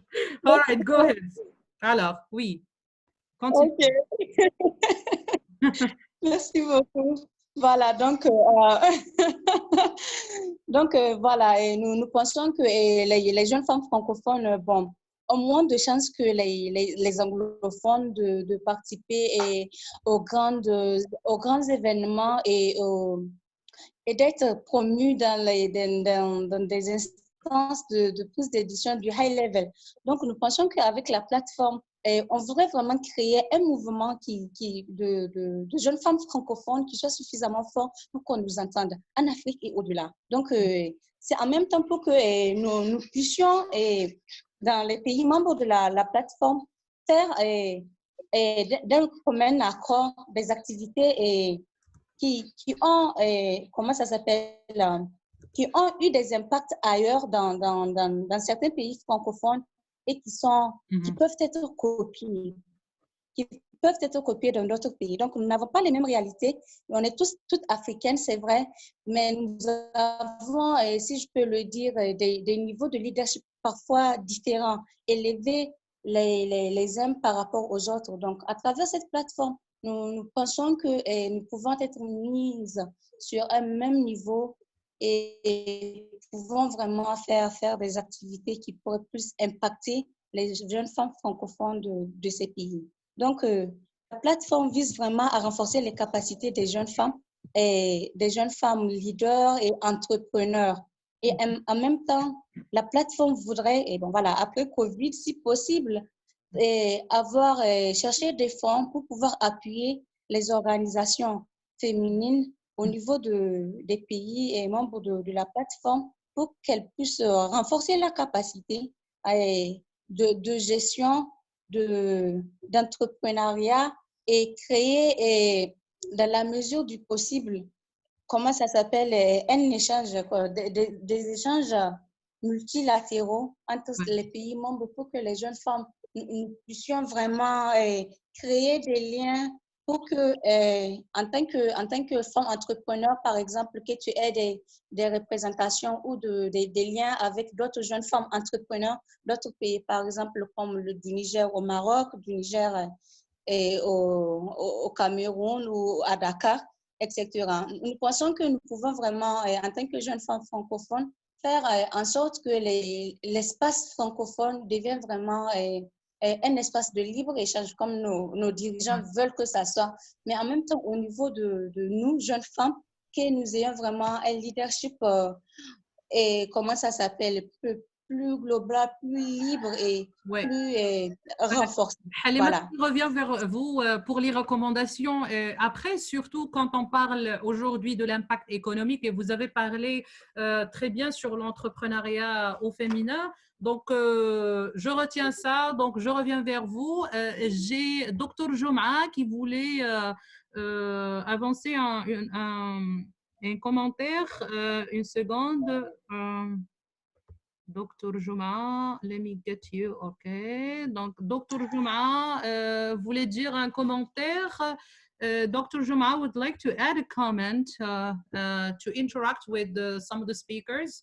Yes, go ahead, Dr Jouma. Thank you very much. The only thing I want to add is that irrespective of where we are now, because COVID-19 have shown us that beyond physical interaction, we can interact virtually and get things done. So government across Africa should ensure that digitalization gets to the grassroots, is doable. This is what is very possible, because if this happens, it means that women in the grassroots will be able to access all the information that they need through the help of their children, if they are not educated, to be able to pass current trend in agriculture, commerce, and everything that they are engaged in. So this is what I think should be the priority for African leaders now, that they should ensure that digitalization gets to each of our rural community, no matter how remote it is. If you can get electricity in that community, they should be digital so that they can access information online. And secondly, also the media has a very great role to play in terms of communication. This we can use radio, because with radio, information can get to the grassroots, because they only need a small radio that they can buy for less than $1 to be able to put battery inside and access information as well. And women also, if they have access to information, it means they can also educate their children very well to be able to see them through the e-learning, which is part of the new normal we are going to face after COVID-19. It means, from what has been happening, it means if without the physical classroom experience, children are already at home, they are learning, they are even writing exams online, which means we should also pay more attention to digitalization. Yeah. That is what Dr. Jama, actually, that was one of the questions that received from participants directed actually to you and also to Morgan, and actually you tackled part of it. The question was talking about digital advocacy. How vast will digital literacy serve as a tool to reach Nigerian women, considering the fact that some women do not have access to social media, while others don't even know how to use the social media? So that was a question from one of the participants with us here, and actually you tackled part of it. Okay, like I said, build up to the question. Our government should emphasize that in each of our community, if we don't have the digital, if they are not digitalized in terms of having internet access, which I still believe is doable. If we are talking about 5G now, we've not even exhausted the 4G yet. 4G has not gone around the country yet. It means if we pay attention to ensure that people get access to the 4G network, it means they'll be able to have access to information that they need. And a woman who is illiterate at this age should have one of her child that can guide her through the processes of being able to operate her phone, because we are even thinking about how we can engage them in this regard for them to be able to access information about farming. There are some new technology in farming that they don't know, more so that the land that they are cultivating on now may have been over cultivated. They need some skills to be able to, some technology to be able to see how they can effectively cultivate and get some good yield from their labor. So this is why it's very important. Beyond us just talking, we are going to press and ensure that our government look into this direction. That is why I'll keep saying that COVID-19 came, we're not prepared for it, but a lot of things have been exposed. A lot of things that we thought were not possible in the past are now possible. People can actually meet from anywhere they are in the country without coming to Abuja, like I said earlier, spend so much money on tea and coffee break, but they can still take the decision that they will go back home and know that, yes, based on this virtual meeting that they have held, a lot of outcomes have come and they're implementable. A typical example, like I said earlier, our governors met online, resolution came about, and the government is now implementing one of those resolutions, which is partly the reason why we are having ban on interstate movement. If that can happen, it means virtually a lot of things can be done, and women in the grassroots will be able to enjoy that. So we are going to push the advocacy further in Nigeria with the help of other NGOs. I'm glad that one or two of them have spoken in this direction this evening. We'll push forward and see how we can ensure that we get digital so that more things can be achieved. Yeah, thank you so much, Dr. Jum'a. I will get back to you on recommendation. I think Fatem Zahra, she has a question for Halimatu, I think, right? Oui, j'ai une question pour Madame Halimatu. Une seconde. I have two Fatem Zahras. Sorry. Fatem Zahra, you have a question? Okay. Yeah, sure. Yeah, just a second. Okay, go ahead. Okay, so regarding the project that I'm working on, which is Get Involved for women empowerment in politics in Morocco and Benin, what I wanted to say is with this digitalization that is coming up, we've noticed before COVID-19, we had one important issue in Benin specifically, which was the fact that most of the most important political meetings were happening during the day, but most of the important talks were happening in the late evenings where only men could gather and continue the most important talk and make their own decisions. Now, with the COVID-19 happening and all the digitalization of all the meetings, we saw that women have this ability to be able to be part of the meetings whenever the time is, whenever the meeting is happening and so on, and especially without having to tackle the security problems and all the things that are going on with the meetings at night. This is the only point that I wanted to mention. Thank you. Fatem Zahra? Oui, alors ma question est pour Madame Halimatou. Est-ce qu'elle est toujours là? Oui, elle est toujours là. Alors, en tant que présidente de la plateforme africaine des jeunes femmes leaders francophones, je voulais savoir, en ce moment de crise et les mesures de quarantaine imposées à la suite de la pandémie de Covid exposent les femmes et les filles à un risque élevé de violence et les empêchent à accéder aux services de protection essentiels. Alors, quelles mesures, selon vous, devraient être prises pour soutenir ces femmes touchées pendant toutes les étapes de la réponse des gouvernements à cette crise? Halimatou, vous êtes là? Halimatou? Halimatou, you're here? I think she's trying to connect. Okay, she left. I think we have, elle est là.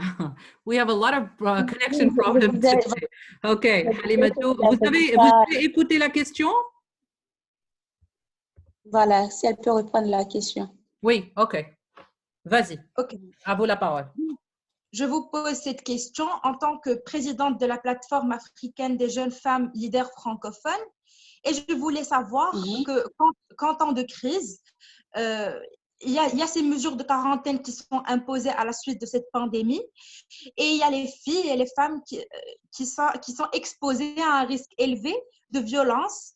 Et ça les empêche d'accéder aux services de protection essentiels.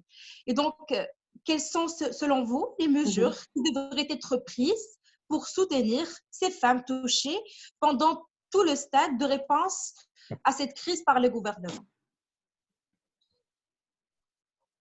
Voilà. Moi, je pense que tout d'abord, au niveau de l'équipe de riposte, il faudrait que l'équipe de riposte est en son sein des filles et des jeunes femmes, et des femmes plutôt, pour que les mesures qui sont en train d'être prises soient en adéquation avec les besoins des femmes. Voilà. Donc, entre autres, il faudrait que les services de base, genre de santé, pour que les femmes aient, par exemple, de santé maternelle et de santé de reproduction, et bon, par rapport aux besoins des contraceptifs et autres, que ça soit vraiment une continuité, que la disponibilité soit continue en cette période de crise. Voilà, et parce que il y a beaucoup de femmes qui ont eu des complications vis-à-vis des mesures prises par les, comment ça s'appelle, les gouvernements de quarantaine et de riposte au Covid-19.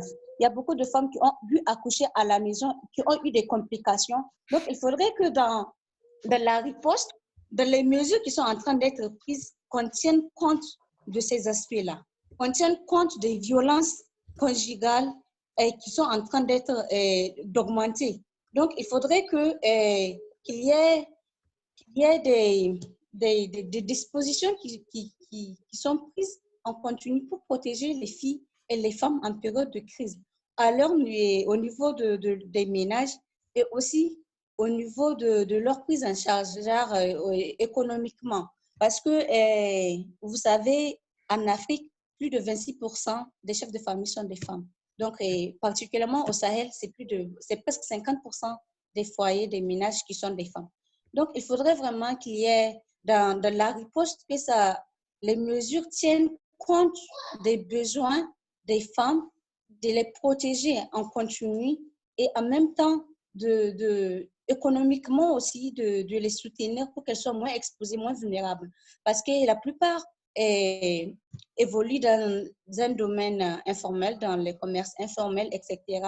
Donc, elles vivent le jour au jour. Donc, c'est vraiment délicat de les protéger. Si on met en quarantaine, on confine à la maison, ça ne va pas, elles ne peuvent pas sortir.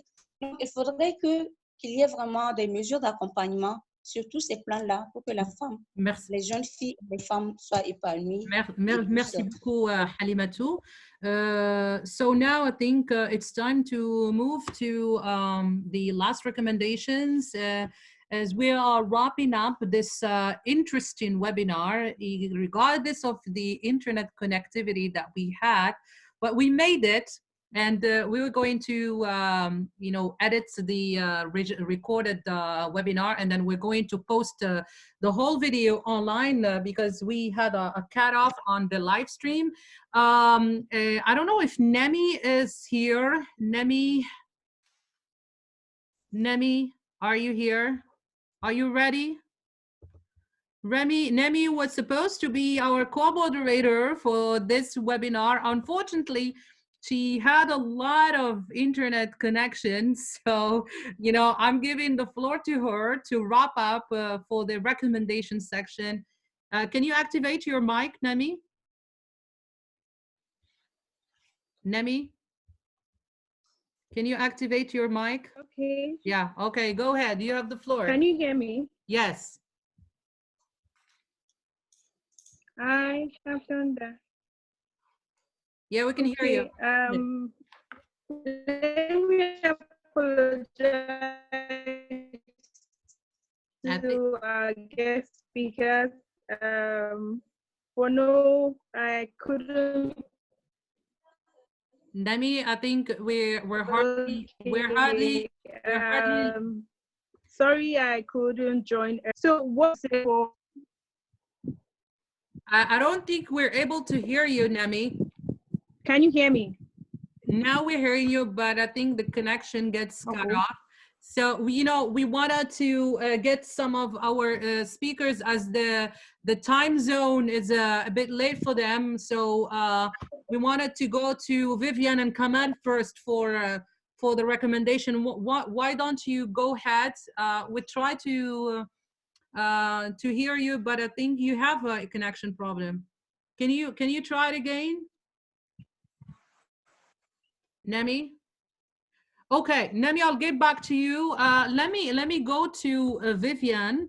And then if Kamal is... Okay, can you hear me now? Yes. I can hear you. Yeah, go ahead.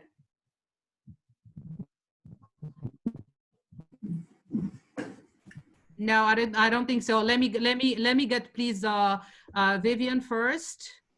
Yeah, Vivian, you know, you've been hearing all this wonderful insights and discussion from different perspectives, you know, and from this different aspects. If you can get us your key recommendations ahead on. Now we are already in isolation. We've been experiencing a lot of issues and difficulties. We managed to handle few issues, but we're still in the thinking phase of post-COVID-19. If I want to ask each one of you from all the speakers, according to your areas of expertise, what do you think the top priority post-COVID-19 in relationship to gender equality? And what are your 2 or 3 most top recommendations that you want to share with all speakers? Go ahead, Vivian. All right, thank you again, Karima. So for me, top priority should be on sensitizing the families. So we have to sensitize the families, and not just the urban families. We're talking about the grassroots, the communities, those places where TVs are not showing, and we have to find ways to get communication to them to talk about the COVID-19 and post-COVID-19 issues that we're going to be having. We also have to sensitize the families on the girl child and those peculiarities that is going to be accompanying with the girl child, given the fact that we already struggle, before now to get the girl child to school.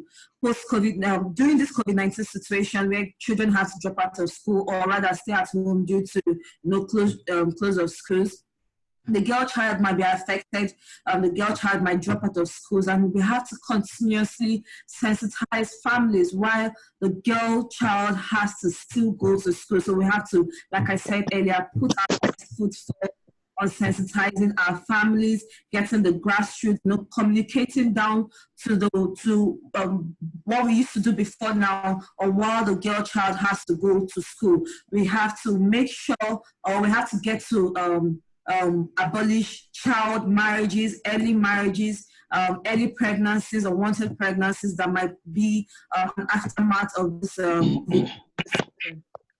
Also, my advice to the government and really to policymakers would be on the economic impact of the COVID-19.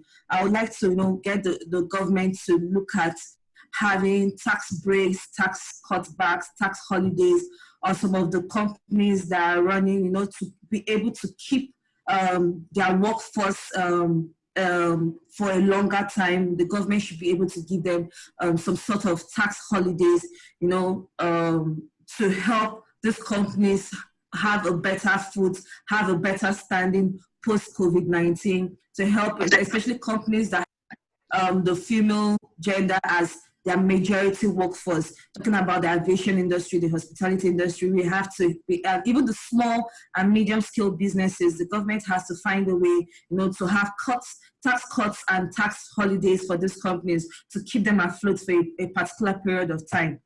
That would be all. Then finally, for me, gender equality should be at the center of every response team post-COVID-19 as a life-saving measure. We have to make sure that we don't dip in the gap in bringing our female kids or female gender forward. We have to reduce that has already been deepened by COVID-19 impact on gender inequality. We have to put our best foot forward. NGOs are fighting this. Governments and policies that are working towards this. We have to keep talking about this during the COVID-19 period and post-COVID-19 period. Don't know when this is going to end, so we have to start now to talk about why the girl child and every other vulnerable really has to be looked and taken care of during this COVID-19 situation, especially the women that will be affected by the economic situation. Thank you so much, Vivian. Thank you very much, Karima. Thank you so much for the time. Thank you. Let me go to Morgan. So we have at least gender balance. So Morgan, at least for the male who's still with us, you know, very late at night, you know, thank you so much. I know that it's difficult time for everyone and many have connection problem, but, you know, go ahead. What are your key recommendations? You are he for she.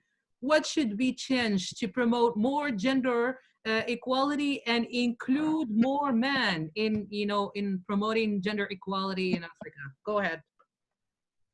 Thank you very much, Karima. Firstly, I would like to once again state that whatever has happened with COVID-19, however we are being emerged in this very unfortunate predicament, one thing is for sure. There's actually going to be a new world order. And this we must embrace and then look at the positive, take away the positive from whatever negative this situation have actually brought. That is firstly. And then with regards to the issue of gender equality advocacy, a lot can be done post-COVID-19. When we say a lot can be done, that is when we tend to talk about gender equalities, people tend to get it wrong sometimes. This advocacy, in my own opinion, should be taken mostly to the male folks because they are, like I said before now, basically the people who are at the helm of authorities in places of works and other assignments, and they tend to be the one who suppresses these women. How do we imagine a world where every man is sensitized, every man has respect for gender balance, every man wants to treat a woman as equal and not just how do I put it, not just an unequal partner? How do we imagine a world where everybody wants to look at what the other person can bring on the table, irrespective of your sex or whatever differences? The world would be a far better place if, especially, the male folks are highly enlightened in this regards. So I think that is one area we have to look at seriously post-COVID-19. And again, to the female folks, I want to say this. You see, in most cases, it has always been the issue of complex. We really want to have every woman see themselves as equal partners. You don't begin to take the back line because you are a lady. We want to see a world where everybody will come to the table with what they can offer, irrespective of your gender. And then on the side of the government, the tempo should be sustained with regards to responses that this unfortunate pandemic has brought. Here and there, we'll see governments building isolation centers, equipping them with state-of-the-art equipment. These things were never there pre-COVID-19. But the government are actually putting these measures in place because it becomes very, very necessary at this particular point in time. If the government can do this now, that means they have the way without to even do even greater things before. We mustn't wait until it gets worse with us before we begin to respond. I think we can always put proactive measures in place before we get ourselves into unfortunate instances like we are having now. I wanted to salute every one of the speakers in the house tonight. I think we have all spoken well. And we pray that whatever deliberation we had here this evening has its positive effect on the situation, both during and post-COVID-19. Thank you very much. Thank you so much. We've been cut off again from the live. You know, I think we all have a connection problem, but don't worry. You know, we're doing translation and summary live on the chat room of all what you said. We're having a recorded video. We're going to post it after, and then also we're going to post each speaker's main recommendation, because that particular session is the most important thing. Let me go to Dr. Juma and then go on to the other speakers as we are closing out this wonderful chat. Dr. Juma, what are your main recommendations as from your perspective as government officer, but at the same time civil society actor? Thank you very much. I'll have two main areas I will recommend strongly. Number one is we should have a deliberate effort in making sure that everything about gender mainstreaming is taken very seriously. And this could be in the area of budgeting, in the area of ensuring that things that has to do with women are given priority whenever budgeting are being made, so that their education also will be taken seriously. Because if you educate a woman, you've educated a nation. And an illiterate woman will not have children that are educated. In that way, you're going to have leaders that will not be very, very responsible. Then the most important thing, like I've been saying since the COVID-19 came on us, is the fact that we need to pay more attention to digitalization. If that is done, half of our problems will be solved. The flu that happened way back was so severe because we don't have the kind of technology that we have today.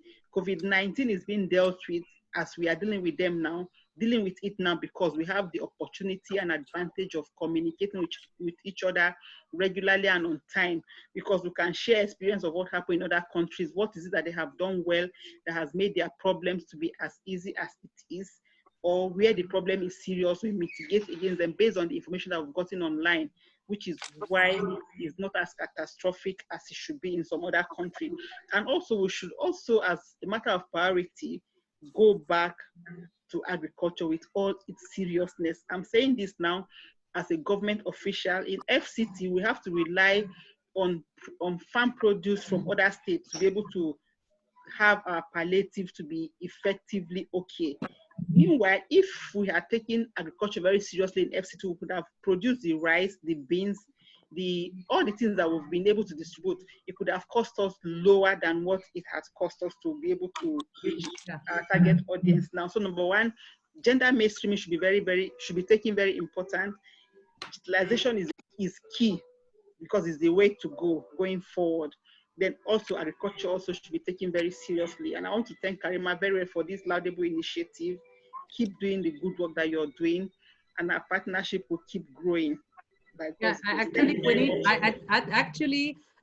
we need to continue the recommendations that we got in the Marrakesh Declaration for gender equality. Actually, this work probably we're going to move online, and this first webinar is just a start, and I think we will have a lot of other types of discussions and programs to do to implement so many important recommendations that we have in the Marrakesh Declaration head on. And we're ready for any type of partnership for that. We're joining efforts because what we're doing now is something that is for all of us, and all the recommendations that we wanted to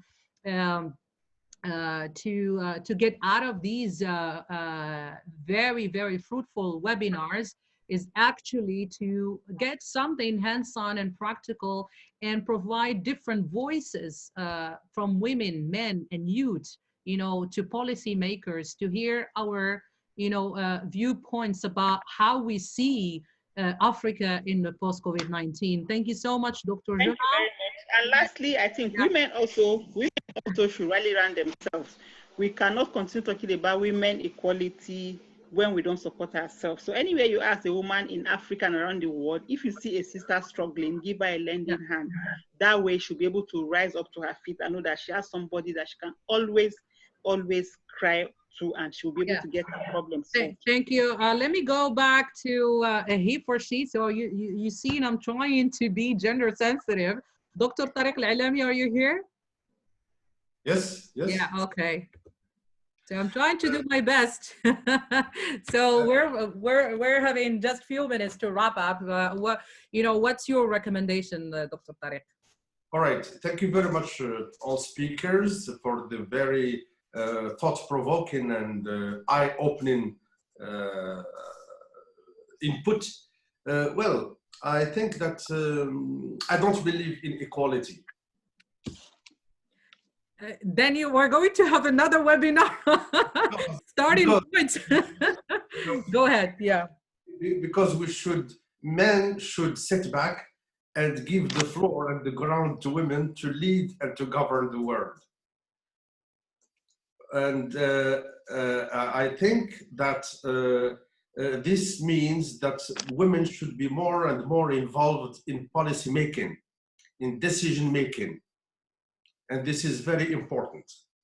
And our policymakers and governments should take emergency response measures now, right now, and then should think about the transition post-corona, which is near, and we are already, involved in the future. And we should, break with the previous practices and previous behavior and previous mindset and previous view of the world. There is in Hong Kong, a graffiti says there should be no return to the normal because what is normal was the problem. So now we should move on to something else, to another step, to another history. Now, we should prioritize without going into the egg-chicken debate, which comes first, to struggle against poverty, because it is a real problem, or education and technologies and so on and so forth. But we should prioritize and we should learn that through education we can solve the problems of poverty and problems of healthcare and problems of violence through changing mindset, values, and behaviors. We should have vision, holistic vision, which integrates the visions of government decision makers, civil society, media players, parents, families, and all the walks of life and all the parts of society. We should also raise parents' awareness to convince them that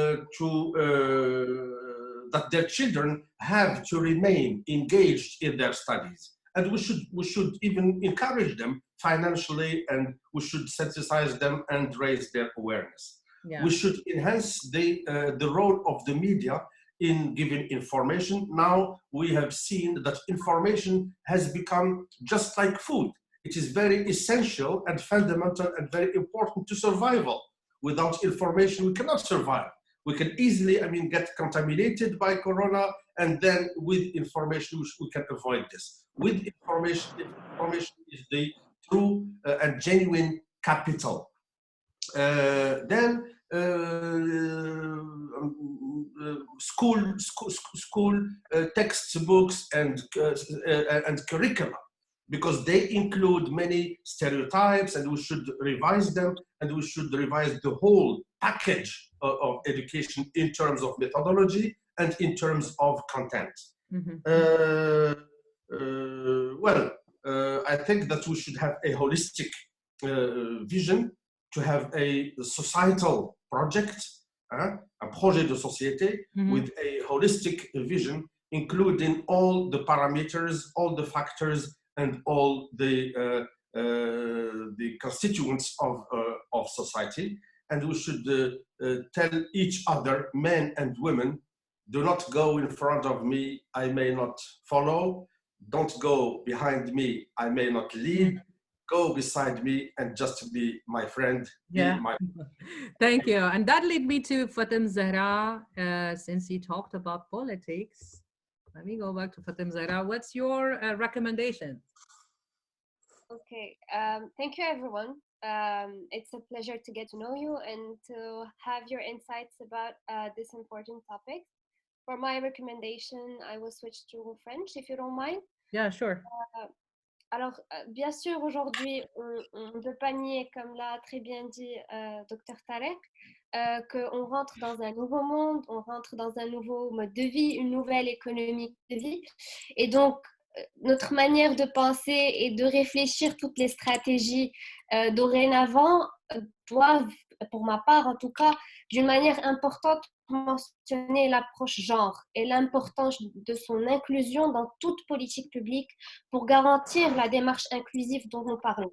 Malheureusement, cette approche genre est une notion qui ne survient que lorsqu'on est dans l'obligation de l'implémenter, que ce soit par des bailleurs de fonds ou bien par des partenaires financiers, alors que ce qui fait qu'aujourd'hui, les actions entreprises sont très minimes face aux besoins de la société actuellement. L'approche genre aujourd'hui est une notion qui est très très mal comprise par la société et par plusieurs leaders politiques et décideurs politiques. On a tendance à associer le genre à la femme, alors que ce n'est pas du tout le cas. C'est véritablement les caractéristiques construites socialement et culturellement qui font qu'on comprend davantage la population et qu'on peut se permettre d'intervenir de manière précise et ciblée. Donc, pour conclure, je pourrais dire qu'une politique publique incluant l'approche genre, elle ne sera pas une politique publique uniquement réservée aux femmes, mais réservée à toutes les catégories sociales et elle garantira son efficacité. Donc, parallèlement à ça, et comme ça a été mentionné avant moi, il est nécessaire de changer l'opinion publique et de challenger les images stéréotypiques qu'on retrouve au sein de l'opinion publique pour contribuer justement à l'implémentation de toutes ces politiques publiques et aller de l'avant. Voilà, c'est tout pour moi. Merci beaucoup, Fatem Zahra. Bokola? Yeah, go ahead.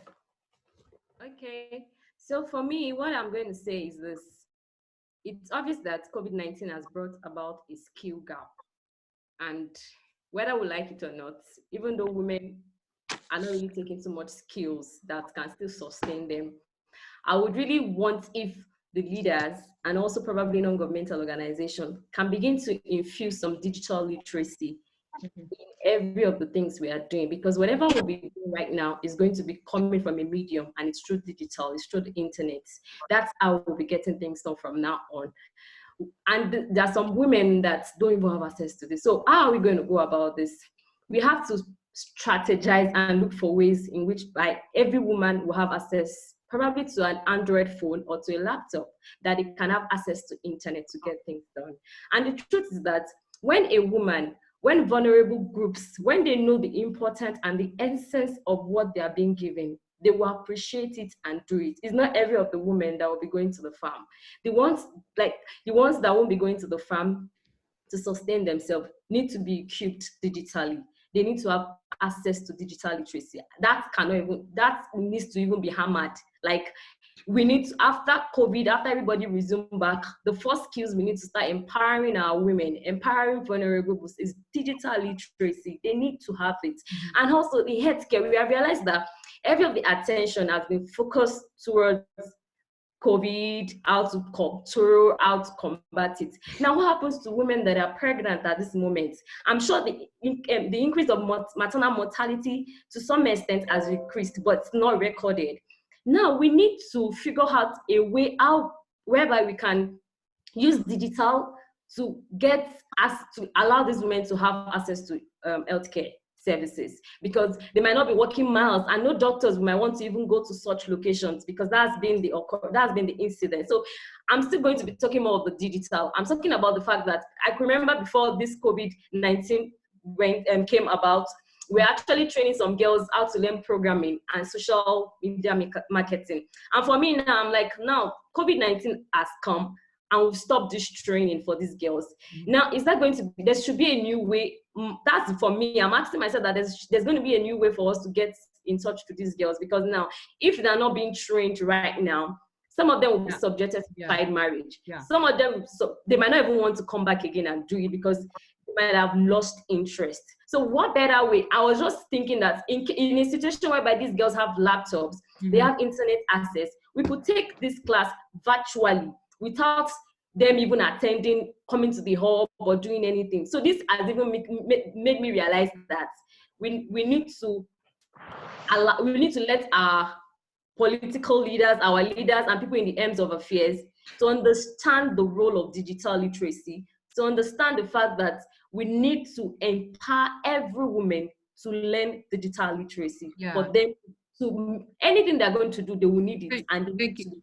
Yeah, thank you so much. And I just wanted to remind you that we're going to send you again the link. The registration starts today. You know, we're doing an initiative to start free trainings on digital literacy on many subjects from you know, the ABCs of the digital world until, you know, monitoring, you know, platforms and using, you know, collaborative platforms online, free for African youth, and also that includes also women. So you can register on our Facebook page for these courses that will start soon in June. So we're working towards that, and also we're going to activate certain platforms that we have for gender equality that we already started, and now I think we're going to shift to digital platform to continue the work that we have already started. Thank you so much. I still have 2 to 3 people here for final recommendations. I don't know if their connection is good. Let me go to Mangon. I see her here. Mangon, your final your final recommendation on that. I see it's there very dark. Yeah, go ahead. Yeah, what's your final word? Yeah, all right.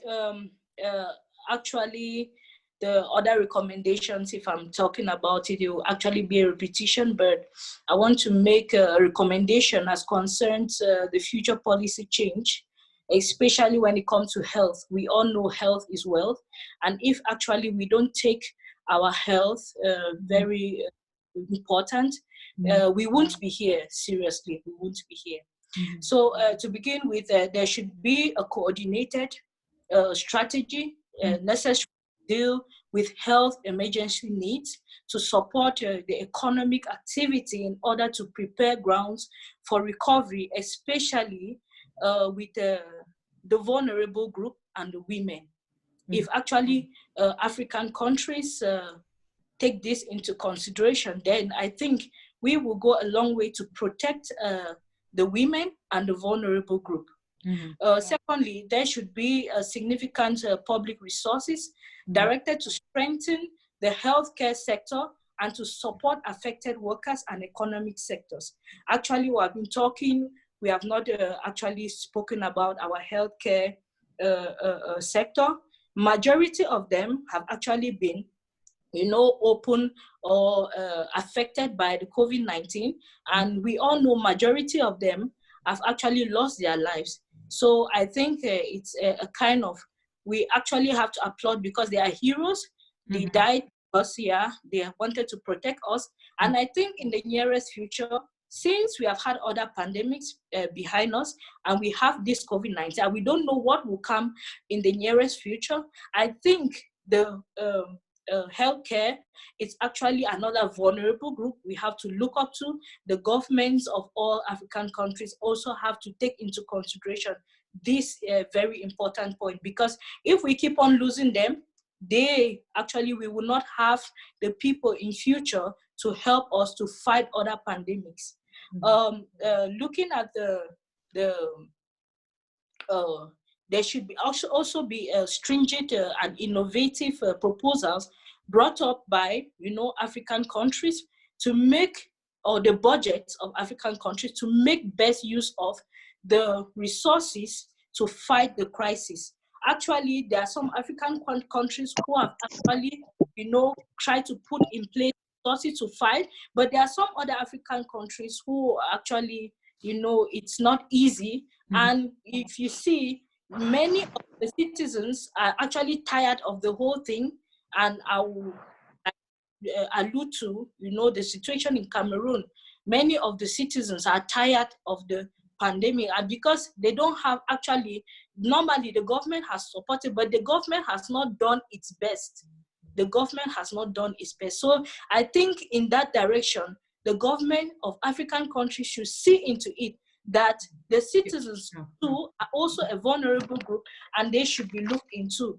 Okay, the last point I have for the recommendation of the policy change is that there should also be an ongoing roadmap and an action plan to support the recovery of the the countries or the African countries, the economy, through the high quality job creation and reforms to strengthen resilience and competitiveness in line with the sustainable growth strategy. Yeah. This is very important. Thank you so much for these important recommendations. I think the last one to say the recommendation before we wrap up, as others having difficulty connecting. I think, Angel, what's your final recommendation? And we're going to wrap up this wonderful webinar. Unfortunately, I got a lot of messages on my WhatsApp for people who were not being able to connect and, you know, join us for this webinar because of connection problem. We've been cut off from the live 3 times today,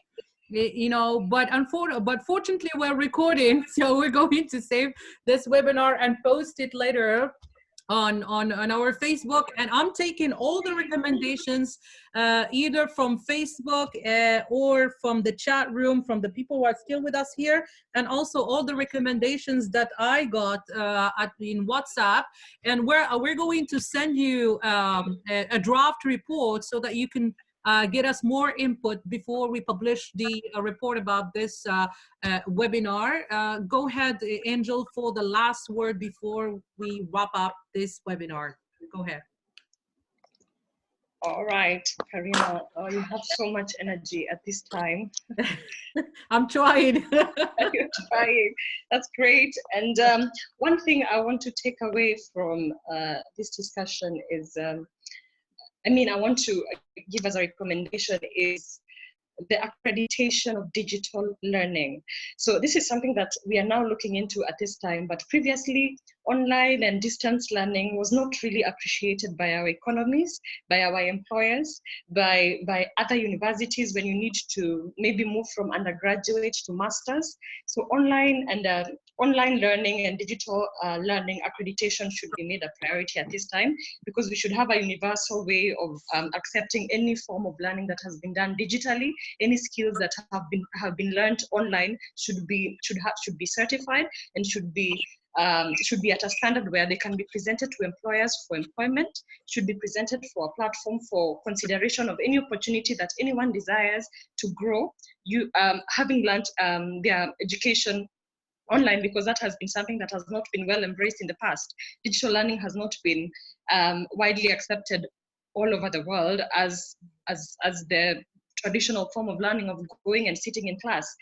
And when we talk about digital learning, we need to celebrate digital learning as well, because with digital learning we kill so many birds with one stone. We kill language barrier when we introduce digital learning, because we can translate a simple course on gender and inclusion and inclusivity into Pidgin, we can translate it into Chui, we can translate it into Swahili, and it can be taught at the very grassroots level when everyone has access to digital learning. Because from the discussions we are having right now, it means that we're going to head to digital learning, and it means that those in the grassroots level, we are going to have access to digital materials. So as much as we go into digital learning, we kill language barrier, it becomes affordable, education becomes affordable for all. We will be a step towards achieving our sustainable development goal number 4 in education. And we will kill issues like discrimination, because going to school, different races, mixed races in other continents in the world, and social classes in Africa, who is rich, who is poor, who is getting an education, who is not. So with digital learning, there is a huge opportunity in digital learning, and we need to think about how we accredit digital learning. That will be a step that we need to formalize. Thank you so much. I had a final comment from one of the speakers, Adnan Funun, who is following us. He said that it would be important to link gender approach with social performance indicator so that the results will be tangible. I think this is noted, and we're going to tackle it later as we're having some special discussions on monitoring and evaluation of gender-related programs in Africa.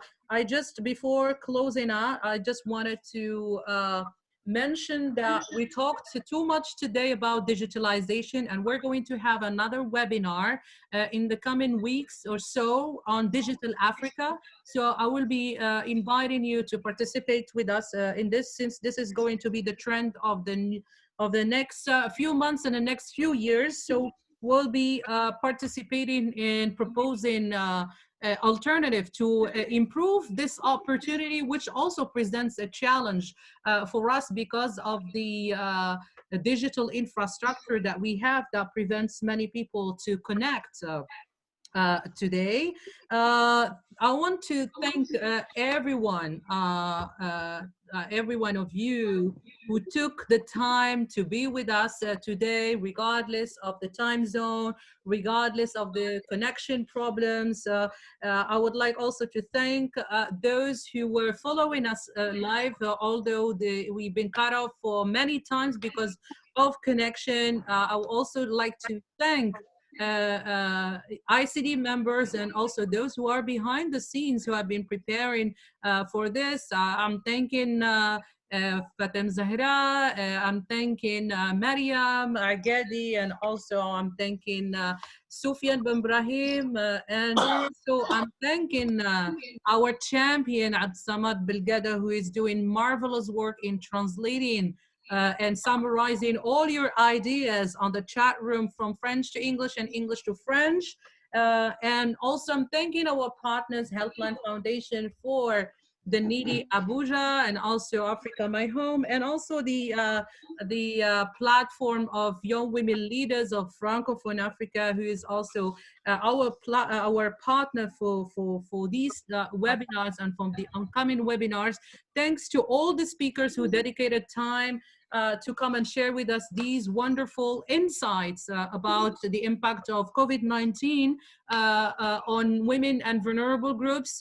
Please stay connected with us as we are working on the recommendations of these webinars. We're going to have a follow-up of these webinars. We're going to send you the draft report, both for the previous webinars and also this one. And we're going to engage you in the co-design workshops that we're doing. And as I said, you know, we talked about digitalization and digital literacy. Please register to our future trainings. We're going to run trainings for free on digitalization, run by different African experts for young people and also for women during this crisis time. Thank you again so much for being with us, and let's wrap up this webinar. Thanks also for those who took time as participants to stay with us. Now it's 23:30 GMT, which is way GMT plus in your countries. Thank you so much, and let's have a follow-up on this webinar in the coming weeks. And I just wanted to remind you that we have another webinar. If you want to subscribe with it, tomorrow we're going to announce our next webinar, who is going to be led by a member of our executive board, Mariam Agedi, on volunteering in this crisis time. And there will be another one on SDGs. And next week, we will be having another one on digitalization, and then we're going to have another one on the impact of COVID-19 on Africa's economy. So stay tuned with us. These are just topics for this month, and we'll be having other topics for June until September. Thank you again. Thank you for those who are watching us, and good evening. Thank you very much, Karima. Okay. And thank you all participants. I'm very glad to have participated in this webinar. Thank you so much. That was very insightful. Thank you. Thank you All very right. much. Okay. Thank Thank you. you. Take care. Bye. All right. Take care. Bye-bye. Bye. Bye. Bye-bye.